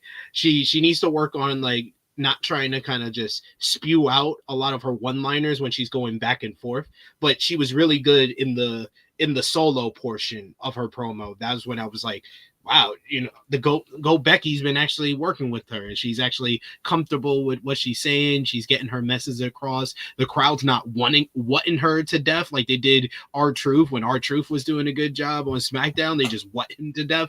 They didn't do that for Lyra. They actually listened to what she had to say. I liked her mindset going into the matchup, and I love Becky was just awesome though. Becky being the gaslighting heel. It's just hilarious to me. Like everything that I did, you're the one that made this personal. Like what? I love Becky here. Becky as an angry, irrational, gaslighting heel. She's really good at this. Despite the crowd refusing to really boo her and make her the heel in this situation, that's the only thing that's missing. But she's doing, unlike her husband, she's doing all the right things to make herself the heel. Yes. The problem is the crowd still likes Becky. So it's unfortunate. It's She's- unfortunate. The crowd doesn't know how to just go with the flow. You know, they want to sing Seth's song. They want to cheer Becky Lynch. You know what might help the crowd, SP3, is if Triple H comes out and he puts on the big screen, boo now, make some noise now. Like you got to give like direction to the crowd. Because that's the problem with the audience right now, is they're not playing their part. The wrestlers are playing their part. They're doing what they need to do. Because again, they are actors with a script. But the crowd is not playing their part. So Triple H, executive producer, he needs to let them know, hey guys, I guess you're part of this show, but you also got to play your part on this show. So they need to put up on the big screen, boo this person, cheer this person. Or they have Def Rebel do a remix for Seth's song where it's not it's boo boo boo boo, burn it down, no, boo it down, boo boo boo. They got to have like the in arena stuff. You know, you've been to basketball games and football games, and you know, they put up on the Jumbotron. It's like, all right, now we rise and we will fight. And then it's just make some noise and like clap your hands. And they got the meter of, they tell you what you need to do when you're at the game. You know to cheer when a goal is scored or about, and to boo, defense, they put the defense. Like, yeah. They got to have all that up there so the crowd knows, hey, you got to boo this person. This person's bad. Everyone boo. Everyone cheer. Chant what now? Don't actually put that one up there, but get the chants that you want. That's why they need to make the boo it down. Boo it down theme song. All right. They do have the decibel meter for some people, mainly Rhea Ripley. She always gets the decibel meter when she comes out, which I don't even think is like a true indication of it. Her music is just so loud that like it breaks the decibel meter. It's like it's not even people cheering, although she does get like a good reaction. She gets massive pops. Yeah. Oh, she does. But like her music is just also so loud that it's like, oh, that thing shoots up when she comes out as well. Oh. And then she gets the big boom, when she does the stomp. So that makes it sound higher as well. Look at my eyes, do I die? Sorry, I'm in the. Is that the lyrics? I think it's look at my eyes, and then I don't know the rest. I just make up words after that. Oh, okay. I don't know the lyrics. I eat, sleep, breathe the demons in your sleep. That's I eat, sleep, breathe the demons in your dreams. I eat, sleep, breathe. Oh. We're gonna have to do a show where we just do theme songs. I'll do my Lyra Valkyria rendition again. Oh gosh. Best theme song in the game. What are we talking about? I do like that theme.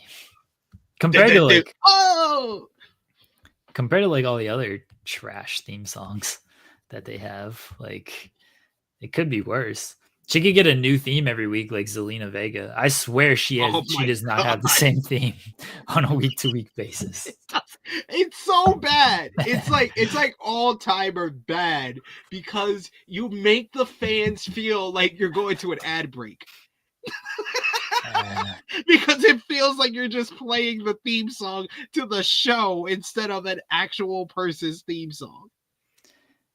It's a new theme. I'm just like, what are we doing? What theme are you using this week? I hate and this is every theme nowadays. They say something before it. You know what I mean? Like Ricky Starks, the Revolutions, televised. I swear that changes every week too. Oh, that's really bad too. I remember when that first dropped and people were trying to work themselves into a shoot, saying, "Oh, this is good. This is actually good." I was like, "No, this is horrible." And then it took a couple of weeks, a couple of times hearing it before people were like, "No, this is actually not good." Oh, okay. I was just making sure. You know what theme pisses me off the most? What themes change like completely just pisses me off. I hate that Street Profits theme. Oh, I wanted to punch Def Rebel when that got changed. Like, all right, fine. You wanna change it because the Bring the Swag is a hype theme, and now they're heels. One, they barely act like heels. They still get babyface reaction, but like they get no reaction when that theme hits. At least beforehand, they got a huge reaction because everyone knew the theme. It was a good ass song too. That song was actually good. That's probably the second biggest drop in quality. I think first number one with the bullet is Judgment Day's theme change because the other side is an all-timer. It's an all-timer great theme song. Alter Bridge was 2 for 2 on great wrestling theme songs, and then they gave an emo dark vibes group a freaking rap song. A hip-hop beat, a bad hip-hop beat as that, a bad Memphis hip-hop beat, and it gets no reaction every single time. I'm just like, why did you do this? Are you that upset that Edge left? You can't even use his favorite brand? Like, what are we doing? When they change EO's theme, it's going to be the death of the company because they're going to do it at some point. They're going to do it. They are. It's going to go EO Sky, and then they're going to change hers, and they're going to change Bianca Belair's. Oh, man, they can't change Bianca Belair's. No, I know they are so good. It is so good. They're going to change it. They're going to change all of these songs. It's going to suck so bad. It's awful. I hate all these theme songs. Just all of them. What we're talking about? What else happened on? I don't even remember what we were talking about, but the last thing I think was the Becky and Lyra. So it was made official their match for Money in the Bank for the Women's Intercontinental Championship, and then they upped the ante a bit by Becky saying that if she loses, she will never get a shot at the Women's Intercontinental Championship ever again. But if she wins, Lyra must raise her hand as the better woman. I thought it was a good promo segment. Becky's winning.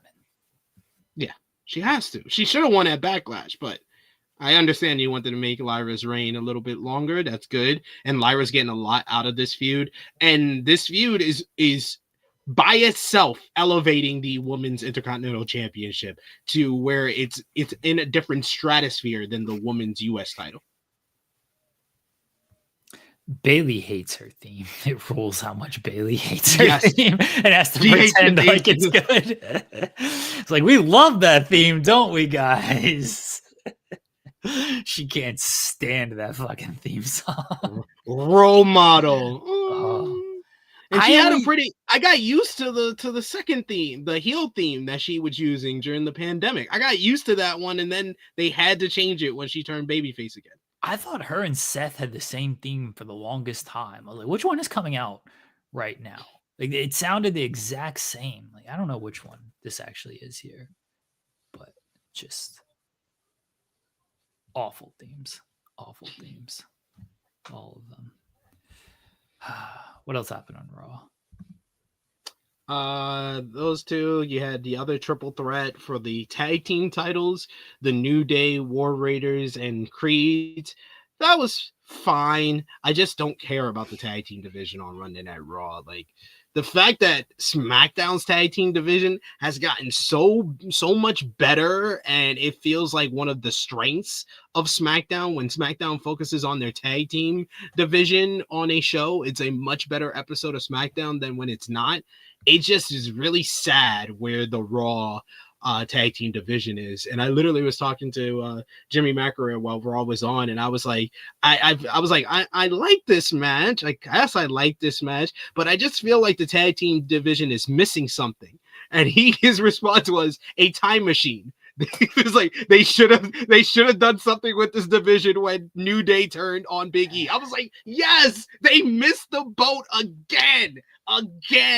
A major heel turn that they just missed the boat. Like, we're still getting great Chad Gable stuff, but they missed the boat on Chad Gable at his peak, which was last summer. He can get back to that peak, but sometimes you can't. And I don't know if the tag team division is going to get back to the peak New Day was at, where they were the hottest heels on the brand. Now they're just... They are another team that has been neutered by a terrible theme. Their theme sucks too. They get no reaction. It's your boys, the New Day. Oh gosh, just stop. But yeah, they should have pulled the trigger on them being the tag team champions like the week after they turned on Big E, and they missed the boat by waiting 4 months to do it. And then they haven't done anything with the tag team division since then. It's like, okay, the War Raiders, cool. American Made, you beat them at every single turn. I don't think American Made's ever winning anything because they never win anything. So, and then who else is in that tag division? They don't have anybody else. So they missed the boat completely on New Day. This is one that desperately needs Phoenix to come over in the draft so the Lucha Bros can try to find the spark in this tag team division. Yeah, that would be good. Yeah, Phoenix and Penta and New Day would be good stuff. So I would like to see that. But like, I'm not saying they should have done like New Day and Wyatt 6 because I don't know how that plays out. But at least there would have been a story there with how Wyatt 6 operates and what New Day did to Big E. And I think people would have been into that for as long as they could have carried that. But they're facing guys that they haven't put any equity into. And New Day, unfortunately, their stock has dropped because they didn't do anything with them. Like the Rey Mysterio stuff should have been so much better than it actually turned out to be. Like that never went as far as it probably could have gone, which is unfortunate because Rey Mysterio is great and the New Day were hot at that time. Now they got nothing. It's sad. And we should have saw all the signs were there that they weren't going to do anything when they kept doing like the same segments with them like weeks in a row. We should have been like, oh, they're going to blow this one. They're going to blow this one. Like 2 great heel turns back to back too, with New Day in December and then the Cena one in February, just totally let down by the booking. Cena is also let down by Cena being washed, but like the New Day don't have that.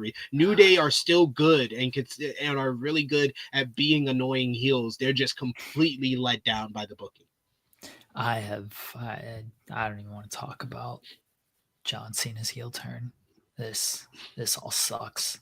It's so bad. I'm offended by how bad it is. Absolutely offended. And I blame Triple H because he hands the script and this is what he's scripting. So I blame him. No, I blame Triple H because this was his plan. The Rock wanted to do something stupider. But I mean, I don't know. Like I really asked that question on True Hill Heat. What was it, like 2 weeks ago? I was like, would this have been better if Cody turned heel? I think Cody would be doing better acting and delivery of the heel character. So maybe it would have been better if Cody turned heel because Cena doesn't even look like he cares. Yeah, that's the biggest problem. Is Cena just goes out there and it feels like he's a caricature. I can't say that word. I apologize to my vocabulary. It feels like he is a parody. I'll use a simpler word.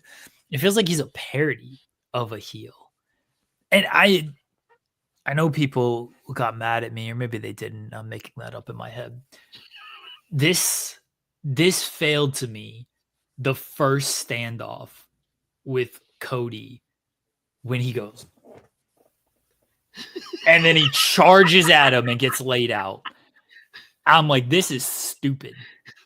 Jensen was like, well, the heel got laid out. Why are you mad? Of course, he's going to defend whatever Cody does. And he was happy to see Cody lay out John Cena. I was like, no, this was dumb as hell that they did this. Like, why is heel John Cena acting like this? Shouldn't he know better? Shouldn't he have years of knowing what it is to deal with as a heel? You turned him into the most cookie cutter heel you could possibly turn him into. Just lazy. So lazy. I actually like that segment. I feel like it went wrong when they did the same promo 2 weeks in a row. The first 2 weeks. When you do that great you people promo in Brussels, it was like, okay, yeah, they got the people back. The people are invested in this. And then when he comes out in Scotland and cuts the same promo and just walks away from Cody 2 weeks in a row, I think that was the first sign of they don't know what they're doing. You have one of the biggest stars over the last couple of decades, and you have him turn heel, and you're unanimously praised for making this decision. And your big idea is to make him generic heel A. Like, what? Why? You can't think of anything better to do. Oh, we're going to have him team with Logan Paul now. We're going to have him feud with R-Truth. What are we doing? What are we doing with this John Cena heel turn? I'm offended. Absolutely offended by it. I don't blame you. I was hoping for so much more. Now he's conflicted, SP3. Oh, he didn't hit R-Truth with the title. He's conflicted. 2 months after turning, he's conflicted. That's it. That was your big thing. You turned him, and then 2 months later, you're ready to just turn him back because you realize, it's his retirement tour, and maybe he shouldn't be a heel on the way out. I think that's the other big problem is everyone knows it's his last year, so they're like afraid to commit to a heel John Cena because it's not like a long-term thing. Then don't do it in the first place. Just don't do it. Yeah. Figure something else out. If you can't commit to a real John Cena heel turn, don't do the John Cena heel turn. Do something different. They should have gone with Drew selling his soul to The Rock if they couldn't think of anything else. They should have gone with Punk selling his soul to The Rock. They should go with Roman. Roman was right there. Seth ended up aligning with Heyman anyway. They could have easily spun this into Seth selling his soul. That was right there. If you can't commit to a John Cena heel turn, just don't do it. There were so many different directions. There were so many things they could have done. But I wanted to mention something because I think it was Old Nutty in the chat who was like, AEW is better in ring and WWE is better in the perception and business department. I think that's false. Business department, yeah, no doubt. That's why they're the number one wrestling promotion, and that's why there's a big gap between them and number two being AEW. Perception, though, is how the fans feel about your product, and that's the overall fans. It's not just your fans, it's the casual fans and everything else. And I think that right now the way you can say AEW is catching up to WWE is in perception.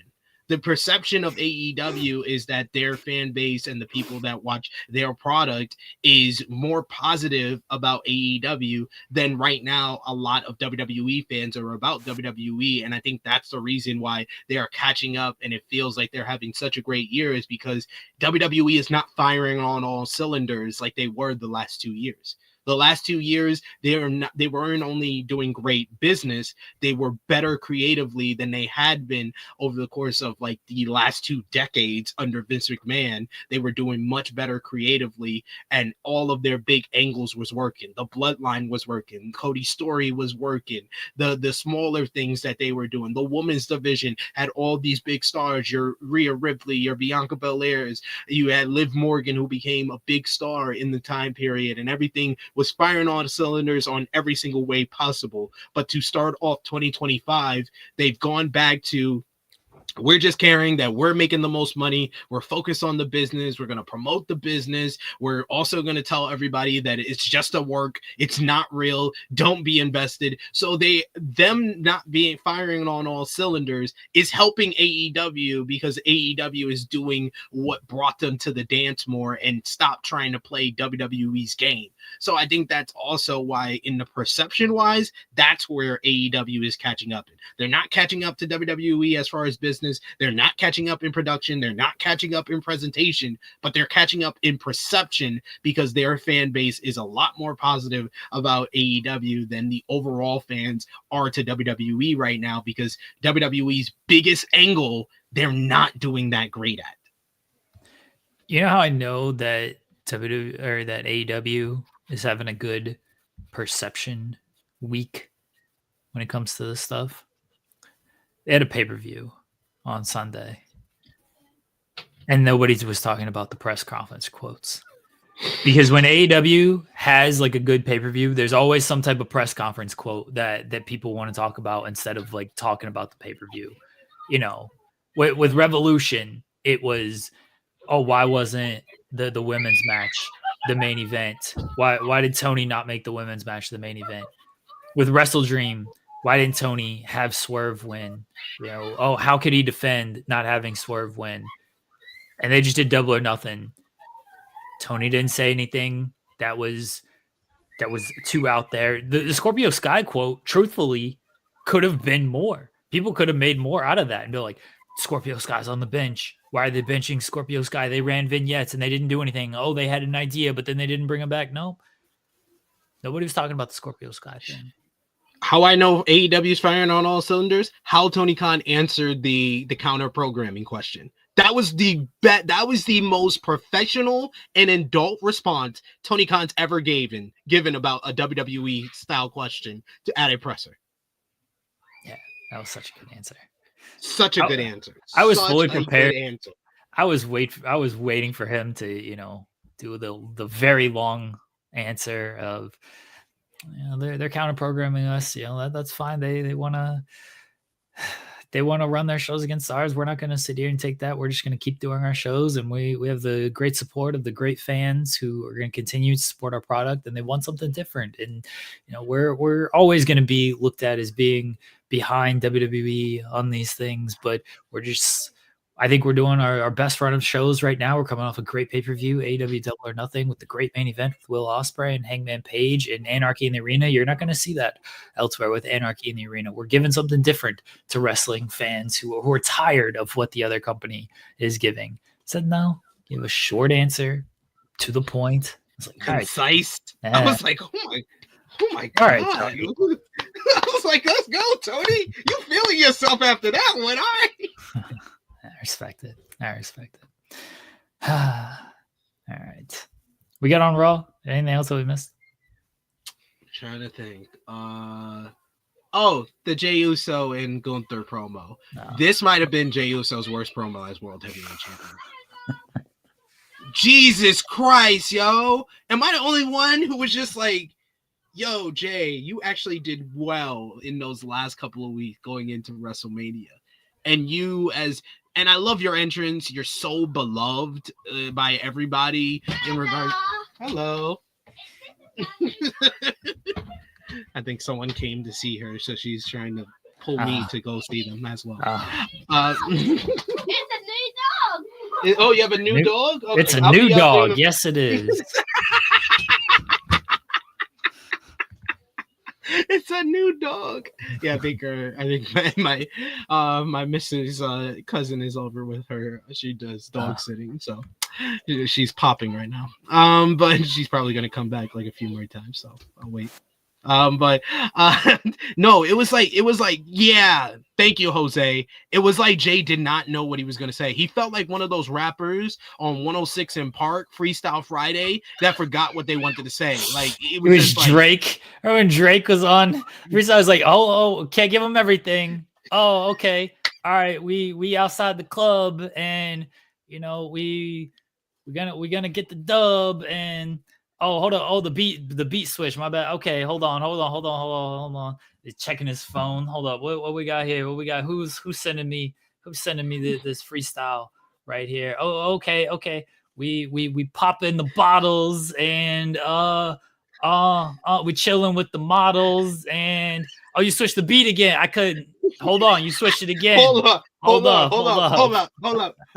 Yo, because he was basically like that, because he was like, the fans were going to help him with the yeets in between his lines, but he did not know what he wanted to say. So he thought he was about to say some real dope shit. He's like, yo, calm down. I got this. And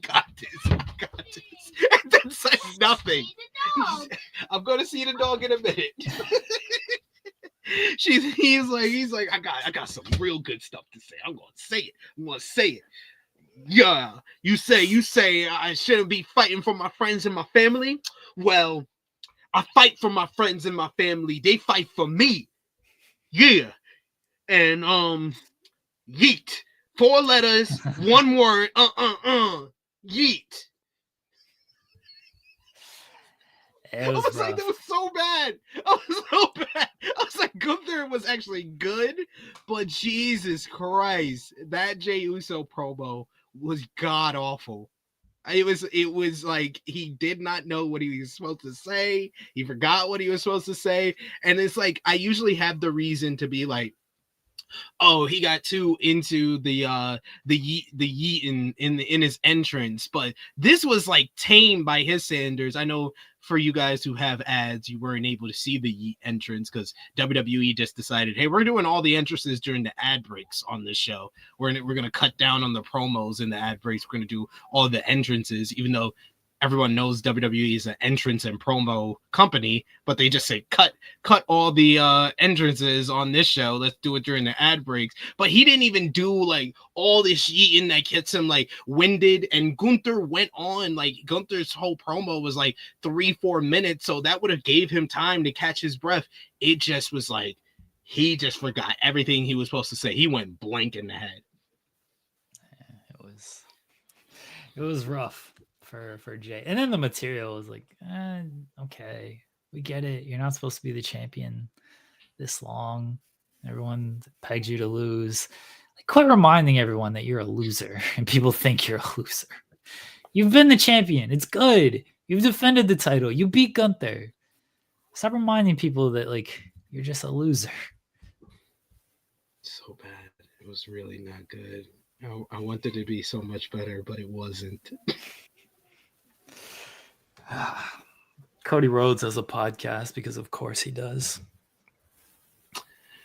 Yes, he does. And his first guest is his wife. Yeah, that's gonna rule though. Brandy rules. Yeah, Brandy's awesome. Brandy's awesome. She's awesome. Dude, I hope Brandy's just burying a bunch of people, honestly.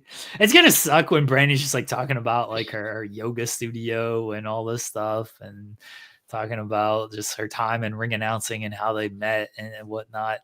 Nah, I want Brandy just like talking shit on people. That's all I want. Just like when I first met Randy Orton, I thought he was the biggest dickhead. And he was just such a jerk. That's the Brandy Rhodes that I want. Then he turned out to be a nice guy, and you guys have a great relationship. It was fun. But I was like, I didn't like this guy at all when I first met him. Who told him it was open mic night, bitch? I need need Brandy Rhodes. Yeah, they got the Wheatley. It's sponsored by Wheatley. Just have some libations. Yeah. He did the podcast for like a season and then they didn't, but it was like short episodes. It was like 20 minutes or whatever. And like, I think they were afraid or not afraid. I don't know what the correct term would be. I think they didn't like calling it a podcast because it was just on YouTube.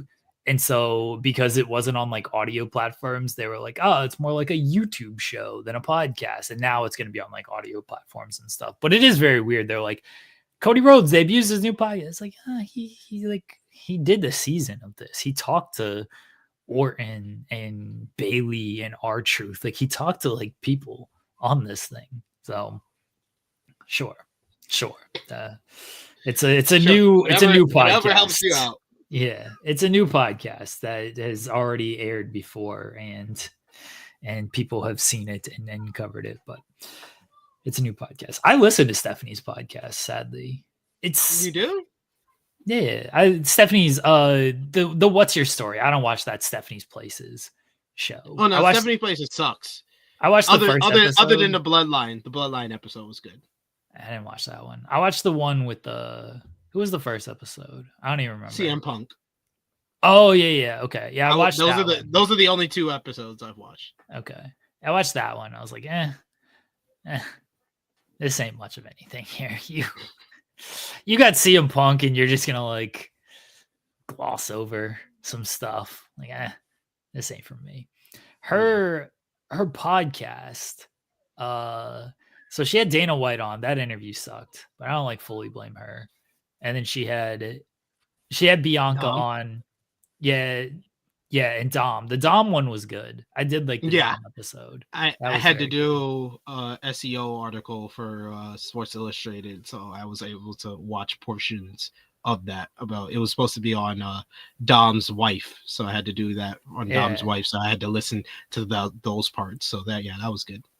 Yeah, the Dom episode was good. The Bianca one was fine. The thing with Bianca, and I've said it before, is she knows what she's doing with the media. And that's not a bad thing. You need people like Bianca who know what they're doing with the media. But Bianca has told her story so many times that there's only so much material like you're getting out of Bianca, because she's very well trained when it comes to media. I don't even know if she is trained or if she just has done it all on her own. Regardless, like she's just very good with the media, and she gives good answers. She's not going to give you anything that is like outlandish or anything like that. She knows the answers she thinks she needs to give, and she goes out there and she does it well, but you're not going to get anything like new out of Bianca. And that's where I'm like, this is fine. Like Dom has done a bunch of interviews, but every interview feels different because he's very off the cuff and very like he will banter a little bit more. Bianca's not going to really like banter. Bianca is, what's your question?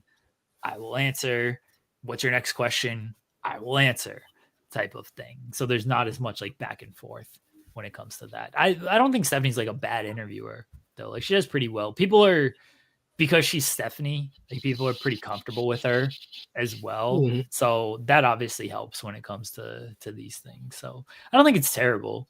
You know, would it be something I listen to if I didn't have to cover the show? No, because I wouldn't listen to any wrestling podcast if I didn't have to cover wrestling. Like, the New Day podcast is like the exception on that, because they did outlandish stuff that wasn't fully pro wrestling. That still gets mentioned today. The conversation about fraternal twins, so big meaty Ben slapping me. Like, they still get referenced to that. I reference that twin conversation like once a week with the wife. Just throw it out there. And it's like, because twins pop up all the time on like reality television shows and things like that. I was like, are they twins? Are they born on the same day? But what if one was born on August 1st and another was born on August 2nd? Are they still twins? What if they were born 2 years apart, but they came out the same womb? Does that make them twins still? That was so stupid. I loved it. I love it. I'll go back and watch that clip like every couple of months. It's so good. They like the looks on their faces. Biggie's the best, by the way. He's like, "Are y'all dumb? Y'all cannot be this death." Like, Mates. but the Usos think they're cooking though, which is the most hilarious part. He's like, he got a point. He got a point on that one. Didn't think about it like that. I didn't think about that, Us. They came out the same womb, so they twins. What about that? What you got to say about that, E? And E is like, what do you mean? They can't. And he's like, Woods has got a PhD. Like, what are you doing, Woods? What are you doing? It rules. It absolutely rules. That's such a funny conversation. I love it. I absolutely love it. Yeah, New Day should just bring back the podcast. I don't even care. Absolutely. That they aren't on good terms. I know it's a television show. Paul Levesque tells me that. You guys are friends. Do the podcast. Do the podcast. That's all I want. That's all I want. All right. NXT is tonight. Ricky Saints and Ethan Page are going to kick off the show, and then the winner will go to Worlds Collide to defend the title against TBA, and Stephanie Valkyria is facing JC Jane. There are other matches as well. Mike Santana versus Tavion Heights. Yeah, Mike Santana. That should be good. Good on him. Yeah, I like Mike I'm happy for Mike. Mike Santana went on WWE and just went full on Puerto Rican from the Bronx, which I respect. As someone who grew up and lived in the Bronx for years, this was the most Puerto Rican from the Bronx promo that I've seen on WWE television, and that is why Mike Santana is a national treasure. So I respect the hell out of him, and I hope that this goes really well for him. And Tavion Heights is someone who I thought is very talented for the last year or so, since he was in Pro Wrestling Noah. I loved his work over there. I love what he does in NXT, and I think he's going to be extra motivated after Miles Bourne had a hell of a performance against Obafemi on Sunday at Battleground. So I'm hoping that one is going to be a really good matchup there, despite them trying to Roman Reignsify Tavion Heights' look. He looked like he came out of the Roman Reigns Urkel transformation chamber. Like, they put back his hair, they slicked back his hair. He looked like if you blinked and you was like, is that Roman Reigns? Like, you would have asked that question. But I think Tavion Heights is going to do well there. And then the final matchup I think they have is advertises Jada Parker versus Tatum Paxley. Yeah, sure. That's fine. But one thing we didn't mention that I feel you have to do the honor of mentioning SP3. NXT in-ring debut for the monster, the Reaper, the winner of the best WWE weekly show in the world. How is it the best? Why is it the best? Because this is a reality series that just had a 1-month break because it's that good. They was like, no, we need it more. We need more of it. A&E was like, we need more of the LFG. WWE LFG season 1 winner, Jasper Troy, in-ring debut. You're gonna see why Booker T said he is the future of this business. He's a guy that can stand toe-to-toe with Obafemi, and we're gonna start the march to the monster, the Reaper, Jasper Troy, becoming your NXT champion. Obafemi's ready for the main roster. We need a new monster on the show. Let's give it to the Reaper, Jasper Troy. There you go. Jasper Troy, in-ring debut tonight. Mark Hoke, what's going on? Great question at the press conference, by the way. That was We were literally right before you commented in the live chat. We were literally talking about how Tony Khan answered your question the most professional he's ever answered a question. So credit to you for asking. People got mad, and by people I mean like one person got mad over Kimmy asking about Scorpio skies. Like, no, that's a great question. It's timely. Yeah. Tony actually gave a good answer on that. Like, what do you want?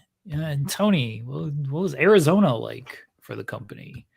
I don't remember who asked it, and I didn't have any real issue with the questions at the press conference, but somebody asked about like the main event of All In, and could it be like Mercedes and Tony Storm? It's like, yeah, as much as we love this, but like that ain't going to be the main event. Tony's not going to outright say, hey, no, that's not going to be the main event. It's going to be Moxley and Hangman. Like it's going to be Moxley and Hangman. We know that's going to be the main event.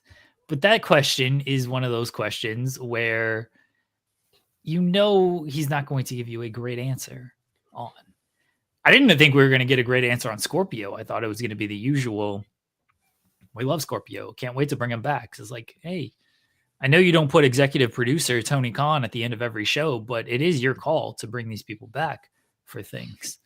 But he did give the answer of like, we had an idea, it didn't work. We'll try to figure out another idea. It's like, okay, that's something. Mm-hmm. I appreciate it. And he said that he actually talked to him. Like that means that he heard what he said in the interview. They had a conversation because they want to get back on the same page. That's pulling back the curtain as best as he can do right there by answering it the way he did. So I give Kimmy credit for that question as well. Like I thought for the most part, all the questions that I heard were really good. It was one of the better, like as far as the media and one of the better post media scrums. And I'm sorry, I do like the guy, but we hit the low of, hey, legend, how's it feel that your wife was on WrestleMania? So once we go to that low, anything is good at that point.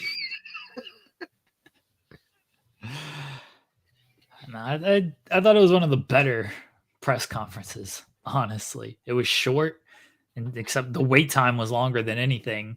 I thought the questions were good. Kimmy's still a coward for not asking why Tony doesn't have the rights to Love It On Me by Jack Harlow, and a coward for not asking why I can't book ROH, but otherwise. You forgot why a coward for where's Jack Perry, right? The Jackoffs, because you're the lead Jackoff. Yes. Also true. Should have asked about Jack Perry instead of Scorpio Sky. I'm not pushing the Jack Perry agenda quite as much right now. You just wanted me to leave yesterday. It was like, man, you and Joel, man, took up like 2 minutes of the show just talking over each other because Joel wouldn't let me get out my slander about him. You guys were first take-ish with the yelling at each other. I'll defend Joel a little bit. I don't like doing it. You know how much this pains me to defend Joel. Joel is not the moves by move person, and I'm really not either. I don't like going like moves by moves, like line by line. I'm not that person. Like I like looking at bigger picture type of thing. So Joel not going like move by move of Ospreay and Hangman was not surprising because no, it was the fact that he put up the thumbnail that said Instant Classic, and then as soon as it brought up the matchup, he says it was good. That's what triggered me. I was like, what? How dare you? That's why Joel's got to stop doing the thumbnails like that. He should just do the thumbnails how it is. Like, yeah, fine match, 2.5 stars. No, great match. Your bit. You should do your bit of it was a good match. I wasn't really, I'm not a moves guy, but they had a lot of good moves. 5 stars. Crowd was into it. 5 stars. Really good match. Really cool moves. Crowd was into it. I would have liked more selling. I would have liked it if it was about 20 minutes shorter. 5 stars. That's my review of Ospreay and Hangman. Yeah, I don't think Joel's ever said like amazing, great match for any match. No. That's what I was like. I was like, nope. I need to come on here and wax lyrically about this goddamn matchup because he wants to talk more about TNA and the ramifications of a WWE star. The TNA talk legitimately upsets me. I was like, why are we talking about this at all? every Friday, I'm like, oh God, you want to review TNA? You do a show reviewing TNA. I sit here, so I don't have to talk about reviewing a show. Hey, I enjoy it because I do get triggered watching because I do watch the show. I support this show. Even when I'm not on here, I watch it. You'll see me in the chat and I watch the show and I get annoyed when Joel starts talking about everything that we talked about on the day prior. I do get annoyed by that. So I do enjoy his TNA talk on Friday. He makes me, he's like, oh, we want to talk about TNA. Like, I don't watch this show. Not if I can help it. I watched TNA this week. There's no Collision's on Saturday this week. There's on Thursday this week. I can't keep track of the schedule anymore. Yeah, it's on Saturday this week, and then the next 2 weeks is on Wednesday. Right, it's the 4 hour. It's the 4 hour thing. Okay. I got to switch up my whole schedule now, thanks to AEW. Yeah.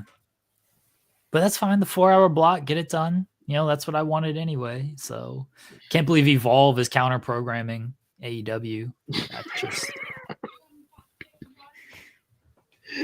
Notice we never say anything about Evolve counter programming, like Battle of the Belts counter programming TNA pay per view.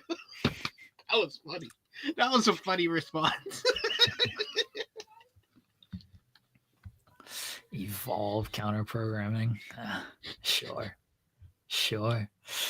Hey, they Evolve can be considered a comedy special, and he got it on Tubi. That's better than a lot of these comedians out here. It ain't on Netflix. It ain't on Tubi. Do you know how poor your show gotta be to not be on Tubi? You were gonna have we need to do a Cat Williams parody, but he's talking about TNA. TNA can't get on Tubi. They got Evolve on Tubi. You telling me TNA got to cut off blood and doing this and they can't even get on Tubi? Them cutting out the blood and the throat slashes and everything. Oh, this is a mandate from The Rock. I hope we learned that The Rock decided, you know what? No more blood. Only the final boss can make people bleed. Only the final boss can do this all awkwardly and like go up to my eyebrow and go like that. Only the final boss can do that. And then I just learned that he couldn't get his way in WWE. So he's like, fuck it, I'm ruining TNA for all these people now.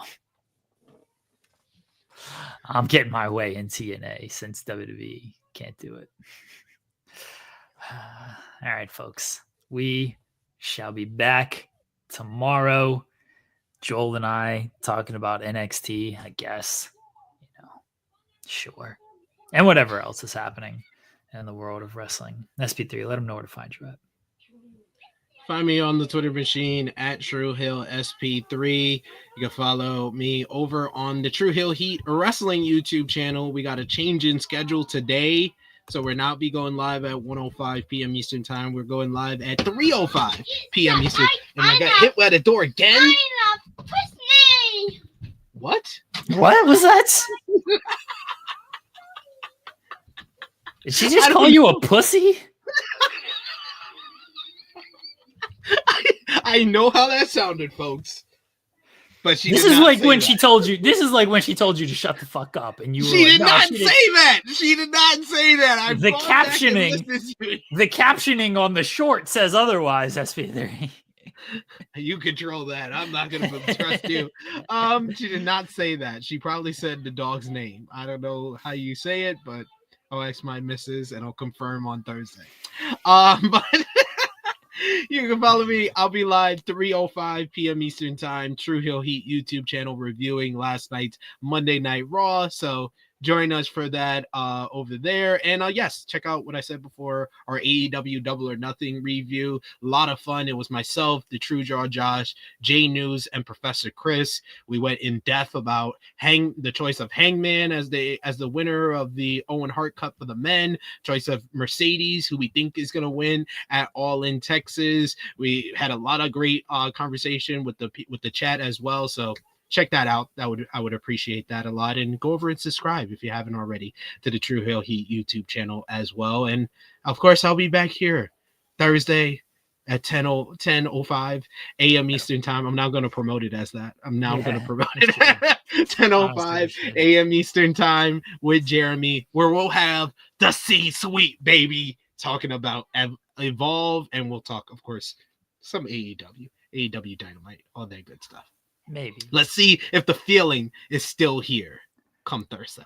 I might be in a really good mood on Thursday. I might be in a semi-miserable mood on Thursday. Actually, I'll be in a miserable mood on Thursday if we lose. Like, there's no semi-miserable.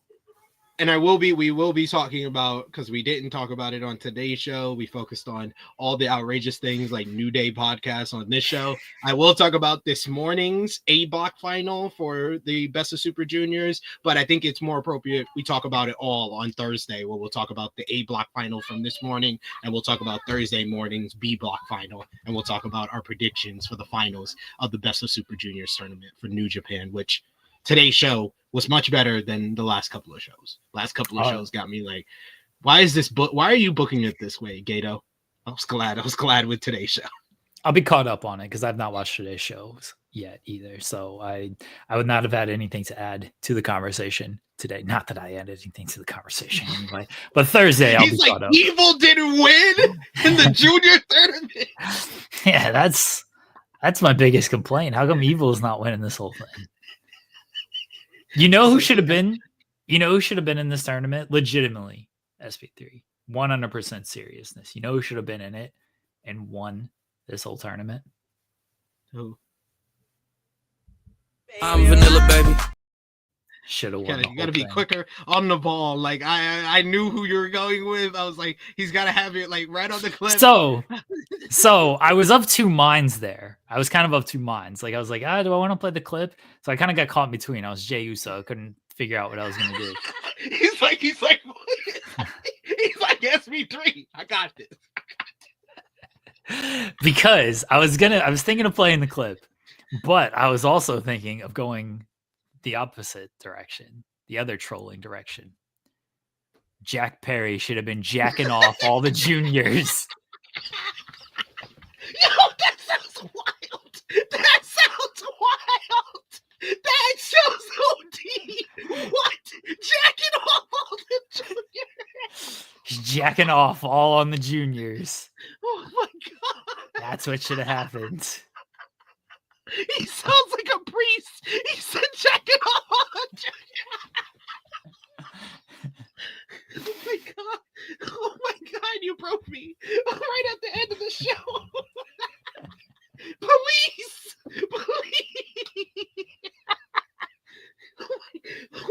Oh god. You're gonna have to sign off on your own. That's all I'm saying. Don't take this the wrong way, folks. Don't be like SP3 and people in the chat and taking this the wrong way. You guys know what I meant. I meant it exactly how it said.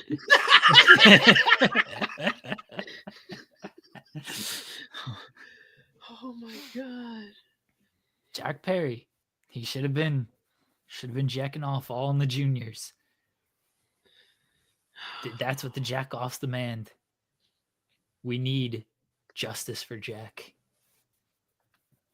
That's what we need. We want to ejaculate, SP3. That's all we want to do. We want to ejaculate with Jack. They can't keep letting them get away with this, people. Can't keep letting them get away with this. Do you imagine if I actually had like the ROH pencil?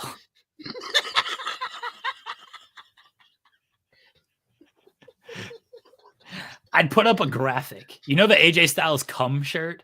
I'd put that up, but it's Jack Perry. And it's the vignette, ejaculate with Jack. And it's that graphic. And that's how I announce his big return for Ring of Hallucinations. This is the ace of ROH here. Jack Perry. And we're jacking off everywhere. Let's go. Let's go. We'll be back tomorrow, everybody. They let him get away with this, folks. We'll be back tomorrow. 10:05 a.m. Eastern. Myself and Joel. I don't know. Joel will have a bunch of bad ideas, and I'll have a bunch of great ideas as usual. Everyone enjoy your day, whether you're jacking off with Jack or jacking off on your own. Bye, everybody.